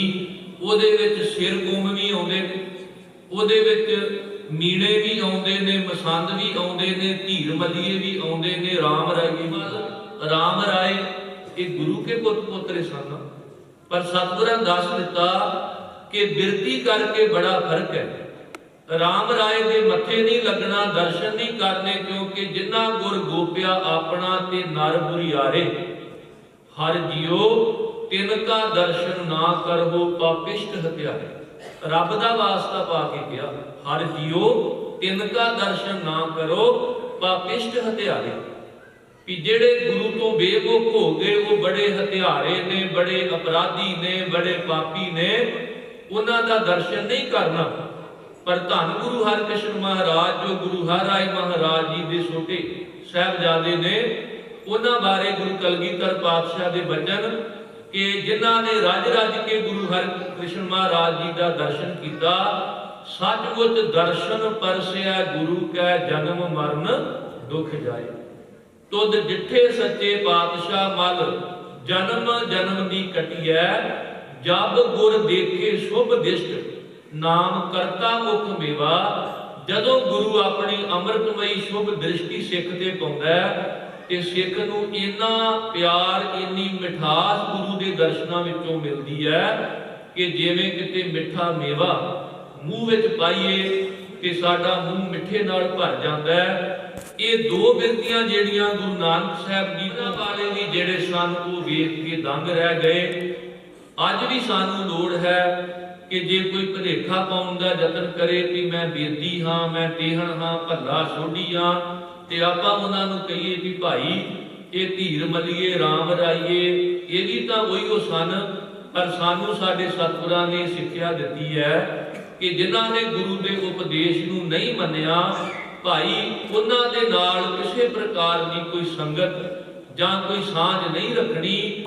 ਤੇ ਜਿਹੜੇ ਗੁਰੂ ਦੇ ਹੁਕਮ ਅਨੁਸਾਰ ਚੱਲੇ ਨੇ ਉਹਨਾਂ ਦੇ ਤੁਸੀਂ ਰੱਜ ਰੱਜ ਕੇ ਦਰਸ਼ਨ ਕਰਿਓ, ਕਿਉਂਕਿ ਇਹ ਦੋ ਤਰ੍ਹਾਂ ਦੀਆਂ ਬਿਰਤੀਆਂ, ਇੱਕ ਗੁਰੂ ਨੂੰ ਮੱਥਾ ਟੇਕਣ ਵਾਲੀਆਂ ਤੇ ਇੱਕ ਗੁਰੂ ਨਾਲ ਮੱਥਾ ਲਾਉਣ ਵਾਲੀਆਂ, ਇੱਕ ਗੁਰੂ ਦੇ ਅਨੁਸਾਰੀ ਚੱਲਣ ਵਾਲੀਆਂ ਤੇ ਇੱਕ ਗੁਰੂ ਦੀ ਬਰਾਬਰਤਾ ਕਰਨ ਵਾਲੀਆਂ। ਜਿਹੜੇ ਗੁਰੂ ਦੇ ਅਨੁਸਾਰੀ ਚੱਲੇ ਨੇ ਉਹਨਾਂ ਨੂੰ ਗੁਰੂ ਘਰ ਵਡਿਆਈ ਮਿਲੀ ਹੈ, ਤੇ ਜਿਨ੍ਹਾਂ ਨੇ ਗੁਰੂ ਦੀ ਬਰਾਬਰਤਾ ਕਰਨ ਦਾ ਯਤਨ ਕੀਤਾ ਉਹਨਾਂ ਨੂੰ ਗੁਰੂ ਘਰ ਦੇ ਵਿੱਚ 10 ਪਾਤਸ਼ਾਹੀਆਂ ਦਾ ਇਤਿਹਾਸ ਪੜ੍ਹ ਕੇ ਵੇਖ ਲਵੋ ਕਿ ਕਿਸੇ ਰੂਪ ਦੇ ਵਿੱਚ ਜਿਹੜਾ ਹੈ ਉਹ ਪ੍ਰਵਾਨ ਨਹੀਂ ਕੀਤਾ ਗਿਆ। ਮਹਾਂਪੁਰਖ ਵਿਦਵਾਨ ਜਦੋਂ ਇਹਨਾਂ ਦੋ ਬਿਰਤੀਆਂ ਦਾ ਨਿਰਣਾ ਕਰਦੇ ਨੇ ਨਾ, ਤੇ ਗੁਰਬਾਣੀ ਵਿੱਚੋਂ ਉਹਨਾਂ ਨੇ ਉਦਾਹਰਨਾਂ ਦਿੱਤੀਆਂ ਹੰਸ ਤੇ ਬਗਲੇ ਦੀਆਂ, ਹੀਰੇ ਤੇ ਕੱਚ ਦੀਆਂ, ਇੱਥੇ ਤੱਕ ਕਿ ਜਦੋਂ ਅਸੀਂ ਗੁਰੂ ਕੀ ਬਾਣੀ ਦੇ ਇਹ ਬਚਨ ਪੜ੍ਹਦੇ ਹਾਂ, ਨਾਨਕ ਕੱਚੜਿਆਂ ਸੋ ਤੋੜ, ਜਾਂ ਅਸੀਂ ਇਹ ਬਚਨ ਪੜ੍ਹਦੇ ਹਾਂ ਕਿ ਸਤਿਗੁਰ ਕੀ ਰੀਸੈ ਹੋਰ ਕੱਚ ਵਿੱਚ ਬੋਲਦੇ, ਜਿਹੜੇ ਗੁਰੂ ਦੀ ਰੀਸ ਕਰਕੇ ਕੱਚੇ ਪਿੱਲੇ ਬੋਲ ਬੋਲਦੇ ਉਹ ਕਿਉਂ ਨਹੀਂ ਪ੍ਰਵਾਨ ਕੀਤੇ ਗਏ? ਕਿਉਂਕਿ ਸਤਿਗੁਰਾਂ ਨੇ ਨਿਰਣਾ ਕਰ ਦਿੱਤਾ, ਬਿਨ ਸਾਚੇ ਅੰਨ ਟੇਕ ਹੈ ਸੋ ਜਾਣੋ ਕਾਚਾ, ਜਿਹਦੀ ਸੱਚੇ ਰੱਬ ਤੋਂ ਬਿਨਾ ਕਿਸੇ ਹੋਰ ਤੇ ਟੇਕ ਹੈ ਉਹ ਕੱਚੇ ਨੇ। ਤੇ ਸੱਚੀ ਮੁੱਚੀ ਬਾਬੇ ਰਾਮ ਰਾਏ ਦੀ ਟੇਕ ਔਰੰਗਜ਼ੇਬ ਤੇ ਸੀ, ਤੇ ਗੁਰੂ ਹਰਿਕ੍ਰਿਸ਼ਨ ਮਹਾਰਾਜ ਜੀ ਨੇ ਤੇ ਪ੍ਰਣ ਕੀਤਾ ਹੋਇਆ ਸੀ ਕਿ ਗੁਰੂ ਹਰਿਰਾਏ ਮਹਾਰਾਜ ਵਾਂਗ ਨੈ ਮਲੇਸ਼ ਕੋ ਦਰਸ਼ਨ ਦੇ। ਜਿਵੇਂ ਗੁਰੂ ਹਰਿਰਾਏ ਮਹਾਰਾਜ ਜੀ ਦੇ ਤਰਲੇ ਕੱਢਦਾ ਰਿਹਾ ਔਰੰਗਜ਼ੇਬ, ਤੇ ਗੁਰੂ ਹਰਿਰਾਏ ਮਹਾਰਾਜ ਜੀ ਨੇ ਦਰਸ਼ਨ ਨਹੀਂ ਦਿੱਤੇ। ਮਿਰਜ਼ਾ ਰਾਜਾ ਜੈ ਸਿੰਘ ਦੇ ਬੰਗਲੇ, ਜਿੱਥੇ ਅੱਜ ਬੰਗਲਾ ਸਾਹਿਬ ਗੁਰਦੁਆਰਾ ਸੁਸ਼ੋਭਿਤ ਹੈ, ਔਰੰਗਜ਼ੇਬ ਆ ਕੇ ਮੁੜ ਜਾਂਦਾ ਰਿਹਾ, ਪਰ ਗੁਰੂ ਹਰਿਕ੍ਰਿਸ਼ਨ ਮਹਾਰਾਜ ਜੀ ਨੇ ਦਰਸ਼ਨ ਨਾ ਦਿੱਤੇ। ਕਿ ਜੇ ਜਾਂਦਾ ਹੋਇਆ ਇਹ ਕਹਿ ਗਿਆ ਕਿ ਕੁਝ ਲਿਖ ਕੇ ਹੀ ਭੇਜ ਦਿਓ, ਤੇ ਗੁਰੂ ਹਰਿਕ੍ਰਿਸ਼ਨ ਮਹਾਰਾਜ ਜੀ ਨੇ ਕੋਈ ਖੁਸ਼ਾਮਦੀ ਵਾਲੇ ਬੋਲ ਨਹੀਂ ਸਨ ਲਿਖ ਕੇ ਭੇਜੇ। ਮਾਝ ਰਾਗ ਦੀ ਵਾਰ ਵਿੱਚੋਂ ਗੁਰੂ ਨਾਨਕ ਸਾਹਿਬ ਦੇ ਉਹ ਬਚਨ ਲਿਖ ਕੇ ਭੇਜੇ ਜਿਹੜੇ ਸਿੱਧਾ ਚੈਲੰਜ ਸਨ ਕਿ ਕਿਆ ਖਾਧੈ ਕਿਆ ਪਹਿਨਦਾ ਹੋਏ, ਜਾਂ ਮਨ ਨਾਹੀ ਸੱਚਾ ਸੋਏ, ਨਾਨਕ ਸੱਚੇ ਨਾਮ ਬਿਨ ਸਭੇ ਟੋਲ ਵਿਨਾਸ਼। ਇਹੀ ਬੋਲ ਗੁਰੂ ਗੋਬਿੰਦ ਸਿੰਘ ਮਹਾਰਾਜ ਜੀ ਨੇ ਔਰੰਗਜ਼ੇਬ ਨੂੰ ਕਹੇ ਸਨ। ਨਾ ਈਮਾਨ ਪ੍ਰਸਤੀ ਨਾ ਔਜਾਏ ਦੀਨ, ਨਾ ਸਾਹਿਬ ਸਨਾਸੀ ਨਾ ਮੁਹੰਮਦ ਜਗੀਨ, ਨਾ ਜੇਬ ਤੁਰਾ ਨਾਮੇ ਔਰੰਗਜ਼ੇਬ ਕੇ ਔਰੰਗਜ਼ੇਬਾਂ ਨਿਆਇਤ ਫਰੇ। ਤੇ ਜਦੋਂ ਆਪਾਂ ਛੋਟੇ ਸਾਹਿਬਜ਼ਾਦਿਆਂ ਵੱਲ ਵੇਖਾਂਗੇ ਤੇ ਵੇਖੋ ਗੁਰੂ ਹਰਿਕ੍ਰਿਸ਼ਨ ਮਹਾਰਾਜ ਜੀ ਨਾਲ ਕਿਹੜਾ ਰਿਸ਼ਤਾ ਭਲਾ ਸਾਹਿਬਜ਼ਾਦਿਆਂ ਦਾ। ਜੇ ਅੱਜ ਸਾਨੂੰ ਕੋਈ ਪ੍ਰਸ਼ਨ ਬੁਝਾਰਤ ਬਣਾ ਕੇ ਪਾਵੇ ਕਿ ਉਹ ਕਿਹੜੀ ਧਰਤੀ ਹੈ ਜਿੱਥੇ ਇੱਕ ਗੁਰੂ ਸਾਹਿਬ ਦੇ ਸਹੁਰੇ ਨੇ ਤੇ ਇੱਕ ਗੁਰੂ ਸਾਹਿਬ ਦੇ ਨਾਨਕੇ ਨੇ, ਸਾਨੂੰ ਉਹ ਦੱਸੋ ਕਿ ਉਹ ਧਰਤੀ ਕਿਹੜੀ ਹੈ। ਪਰ ਉਹ ਦੋਵੇਂ ਆਪਸ ਵਿੱਚ ਪਿਓ ਪੁੱਤਰ ਨੇ। ਹੁਣ ਜਿੱਥੇ ਗੁਰੂ ਰਾਮਦਾਸ ਜੀ ਦੇ ਸਹੁਰੇ, ਉੱਥੇ ਗੁਰੂ ਅਰਜਨ ਦੇਵ ਜੀ ਦੇ ਨਾਨਕੇ ਬਣਨੇ ਹੀ ਨਹੀਂ, ਕਿਉਂਕਿ ਪਿਓ ਪੁੱਤਰ ਦਾ ਰਿਸ਼ਤਾ। ਪਰ ਉਹ ਧਰਤੀ ਕਿਹੜੀ ਹੈ ਜਿੱਥੇ ਇੱਕ ਗੁਰੂ ਸਾਹਿਬ ਦੇ ਸਹੁਰੇ ਤੇ ਇੱਕ ਗੁਰੂ ਸਾਹਿਬ ਦੇ ਨਾਨਕੇ, ਪਰ ਉਹ ਆਪਸ ਵਿੱਚ ਪਿਓ ਪੁੱਤਰ ਨਹੀਂ? ਉਹ ਧਰਤੀ ਜੇ ਬਟਾਲੇ ਦੀ, ਕਿ ਗੁਰੂ ਨਾਨਕ ਸਾਹਿਬ ਦੇ ਸਹੁਰੇ ਤੇ ਗੁਰੂ ਹਰਿਕ੍ਰਿਸ਼ਨ ਮਹਾਰਾਜ ਜੀ ਦੇ ਨਾਨਕੇ। ਕਿਉਂਕਿ ਗੁਰੂ ਹਰਿਰਾਏ ਮਹਾਰਾਜ ਬਾਬਾ ਗੁਰਦਿੱਤਾ ਜੀ ਉੱਥੇ ਵਿਆਹੇ ਹੋਏ ਸਨ, ਤੇ ਗੁਰੂ ਹਰਿਰਾਏ ਮਹਾਰਾਜ ਭਾਵ ਉਹਨਾਂ ਦੇ ਨਾਨਕੇ ਜਿਹੜੇ ਨੇ ਉਹ ਬਟਾਲੇ ਦੀ ਧਰਤੀ ਤੇ ਬਣਦੇ। ਗੁਰੂ ਨਾਨਕ ਸਾਹਿਬ ਜੀ ਦੇ ਸਹੁਰੇ ਤੇ ਗੁਰੂ ਹਰਿਰਾਏ ਮਹਾਰਾਜ ਜੀ ਦੇ ਨਾਨਕੇ। ਤੇ ਜਦੋਂ ਸਾਨੂੰ ਕੋਈ ਪ੍ਰਸ਼ਨ ਕਰੇ ਕਿ ਗੁਰੂ ਹਰਿਕ੍ਰਿਸ਼ਨ ਮਹਾਰਾਜ ਤੇ ਸਾਹਿਬਜ਼ਾਦਿਆਂ ਦਾ ਦੁਨਿਆਵੀ ਰਿਸ਼ਤਾ ਕੀ ਬਣਦਾ, ਤੇ ਆਪਾਂ ਭਲਾ ਵੇਖੀਏ ਹਾਂ ਕਿ ਬਾਬਾ ਗੁਰਦਿੱਤਾ ਜੀ ਦੇ ਪੋਤਰੇ ਨੇ ਗੁਰੂ ਹਰਿਕ੍ਰਿਸ਼ਨ ਮਹਾਰਾਜ, ਤੇ ਬਾਬਾ ਗੁਰਦਿੱਤਾ ਜੀ ਦੇ ਭਰਾ ਗੁਰੂ ਤੇਗ ਬਹਾਦਰ ਸਾਹਿਬ ਦੇ ਪੋਤਰੇ ਨੇ ਸਾਹਿਬਜ਼ਾਦੇ।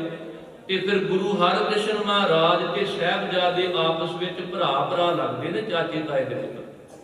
ਇਵੇਂ ਆਪਣੇ ਮਨਾਂ ਵਿੱਚ ਸਵਾਲ ਬਣਾਇਆ ਕਰੀਏ, ਸੱਚੀ ਮੁੱਚੀ ਰਾਮ ਰਾਏ ਔਰੰਗਜ਼ੇਬ ਦੀ ਖੁਸ਼ਾਮਦ ਕਰਦਾ ਹੈ, ਤੇ ਗੁਰੂ ਹਰਿਕ੍ਰਿਸ਼ਨ ਮਹਾਰਾਜ ਕਹਿ ਰਹੇ ਨੇ ਨੈ ਮਲੇਸ਼ ਕੋ ਦਰਸ਼ਨ ਦੇ ਹੈ। ਤੇ ਜਦੋਂ ਸਾਹਿਬਜ਼ਾਦੇ ਸਰਹੰਦ ਦੀ ਦੀਵਾਰ ਵਿੱਚ ਉਹਨਾਂ ਨੂੰ ਖੜਾ ਕੀਤਾ ਗਿਆ ਤੇ ਸੂਬੇ ਸਰਹੰਦ ਨੇ, ਸੁੱਚਾ ਨੰਦ ਨੇ, ਐਲਕਾਰਾਂ ਨੇ ਇੱਕ ਲਾਲਚ ਦਿੱਤਾ, ਕਹਿਣ ਲੱਗੇ ਕੀਨ ਮੰਨ ਲਵੋ, ਤੁਮੈ ਸ਼ਾਹ ਕੋ ਮੇਲ ਕਰਾਵੇਂ ਤਾਂ ਤੁਹਾਨੂੰ ਅਸੀਂ ਔਰੰਗਜ਼ੇਬ ਨਾਲ ਮਿਲਾਵਾਂਗੇ। ਤੇ ਗੁਰੂ ਹਰਕ੍ਰਿਸ਼ਨ ਮਹਾਰਾਜ ਜੀ ਦੇ ਵਾਰਿਸ ਸਾਹਿਬਜ਼ਾਦਿਆਂ ਨੇ ਪਤਾ ਕੀ ਕਿਹਾ ਸੀ ਵੀ ਅਸੀਂ ਉਸ ਔਰੰਗਜ਼ੇਬ ਨੂੰ ਮਿਲ ਕੇ ਕੀ ਲੈਣਾ ਜਿਹੜਾ ਇੱਕ ਪਾਸੇ ਕੁਰਾਨ ਪੜ੍ਹਦਾ ਤੇ ਦੂਸਰੇ ਪਾਸੇ ਕੁਰਾਨ ਦੀਆਂ ਕਸਮਾਂ ਤੋੜ ਦਿੰਦਾ, ਸਕੇ ਬਾਪੂ ਨੂੰ ਕੈਦਖਾਨੇ ਵਿੱਚ ਪਾਉਂਦਾ, ਸਕੇ ਭਰਾਵਾਂ ਦਾ ਕਤਲ ਕਰਦਾ। ਗੁਰੂ ਹਰਕ੍ਰਿਸ਼ਨ ਮਹਾਰਾਜ ਜੀ ਦੇ ਵਾਰਿਸ ਗੁਰੂ ਕੇ ਲਾਲ ਗੁਰੂ ਕੇ ਸਾਹਿਬਜ਼ਾਦਿਆਂ ਨੇ ਸਰਹੰਦ ਦੀ ਦੀਵਾਰ ਵਿੱਚ ਖੜੋ ਕੇ ਕਿਹਾ ਸੀ ਕੁਰਾਨ बाप को करता जो कैद हो, कतले बिरादरा जिसे मामूली शैद हो, पिता का मरना जिसे तो खुशी की नवैद हो। असी उस औरंगजेब नूं मिल के की लैना, सचमुच औरंगजेब इन्ना कट्टड़ इन्ना जालम बादशाह सी कि जदों गुरु हरराय महाराज जी का आपां इतिहास पढ़ांगे सचमुच 1658 तक भावें शाहजहान दिल्ली के तख्त ते राज करता रहा, पर 1658 तो लैके 1707 तक ये जिहड़ा समा है 49 साल का, ये औरंगजेब की हुकूमत है। ते इस हुकूमत समय 1661 तक गुरु हरराय महाराज जी गुरता गद्दी ते विराजमान रहे ने ते उन्होंने औरंगजेब बारे सुनिया भी सी ते बहुत कुछ देखिया भी कि औरंगजेब किवें मनुखता दे उपर गैर मनुखी ढंग दे नाल जिहड़ा तशद्दद है वो कर रहा। उन्हें ते मुसलमान फकीरां नूं भी नहीं बख्शिया। मैं कह के समाप्ति करा, सरमद दा केवल इन्ना क कसूर सीगा। सरमद कहण लगा भी सानू पढ़ाया गया भी अल्लाह सतवें आकाश ते रहिंदा, पर एडी वड्डी बेइंसाफी भी ਉਹਦਾ पैदा किया जीव धरती ते होवे ते वो आप सतवें आकाश ते होवे, ये नहीं हो सकता। वो इस धरती ते भी है कि धरती तो हेठ पताल विच भी है। जिवें अज भी आपां किसी नाल कोई गलबात कर रहे होइए ना ते आपां उपर नूं हत्थ करके करांगे भी ओ जिहड़ा नीली छत वाला रब है ना वेख रिहा। साहब कहंदे नहीं, ये मन मत जाने हर दूर है, सदा वेख हदूर, सद सुनदा सद वेखदा, शब्द रहिया भरपूर। उपर नूं हथ करके आकाश वाल नीली छत वाले नूं इन्ना उच्चा रब ना मन, वो रब तां तेरे हिरदे विच आ, वो ते सदा अंग संगे अभंग भूते तू सबनी काई, जिथे हो जाई साचा सिरजण खारजी।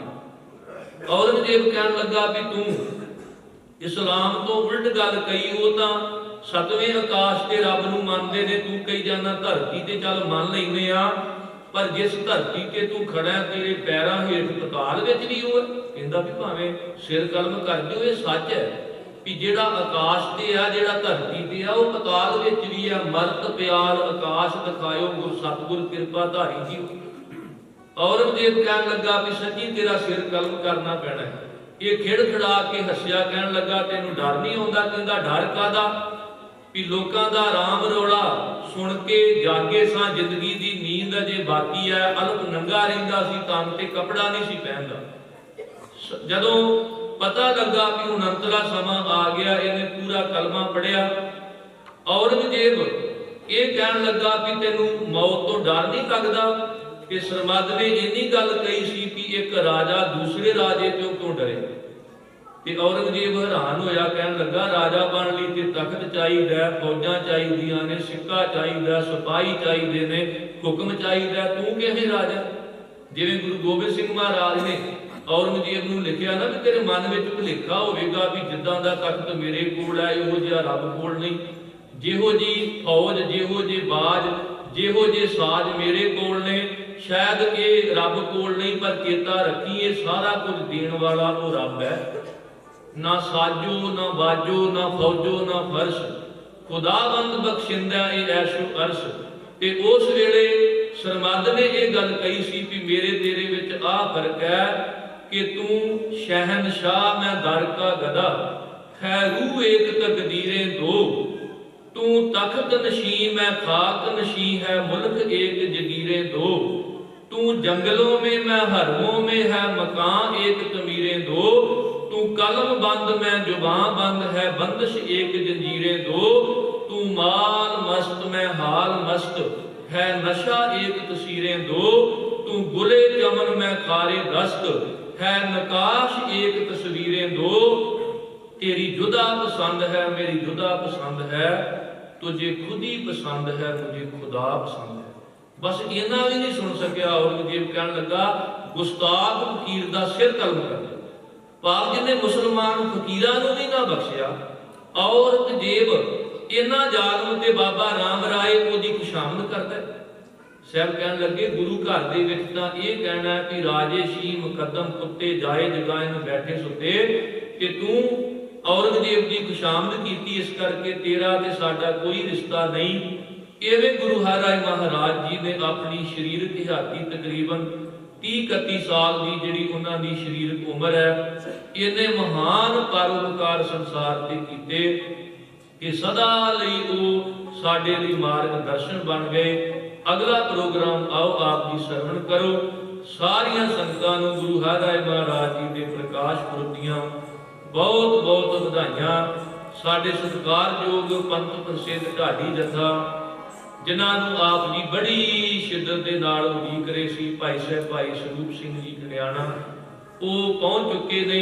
प्रबंधकां वल्लों सी भी जदों तक ढाडी जथा ना पहुंचे उदों तक आप जी ने गुरमत विचारां जारी रखणियां ने। आओ इत्थे ही समाप्ति है।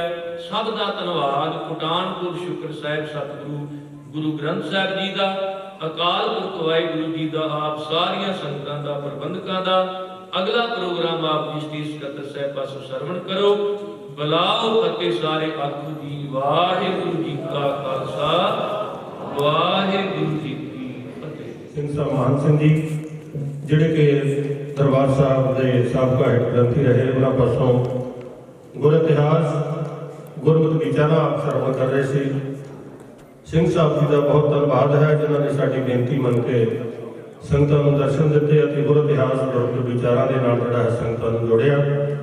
ਅਸੀਂ ਚਾਹਾਂਗੇ ਸੰਗਤ ਵੱਲੋਂ ਇੱਕ ਛੋਟੀ ਜਿਹੀ ਮਾਨ ਸਨਮਾਨ ਨਿਸ਼ਾਨੀ ਸਿੰਘ ਸਾਹਿਬ ਨੂੰ ਭੇਟ ਕਰਨੀ ਚਾਹਾਂਗੇ। ਮੈਂ ਸਾਡੇ ਕਮੇਟੀ ਮੈਂਬਰ ਸਰਦਾਰ ਸੁਰਜੀਤ ਸਿੰਘ ਜੀ ਸੈਕਟਰੀ ਸਾਹਿਬ, ਸਾਡੇ ਸਰਪੰਚ ਸਾਹਿਬ ਕੈਪਟਨ ਮਹਿੰਦਰ ਸਿੰਘ ਜੀ, ਤੁਸੀਂ ਪਲੀਜ਼ ਆਇਓ ਸਟੇਜ ਤੇ। ਸੈਕਟਰੀ ਸੁਰਜੀਤ ਸਿੰਘ ਜੀ।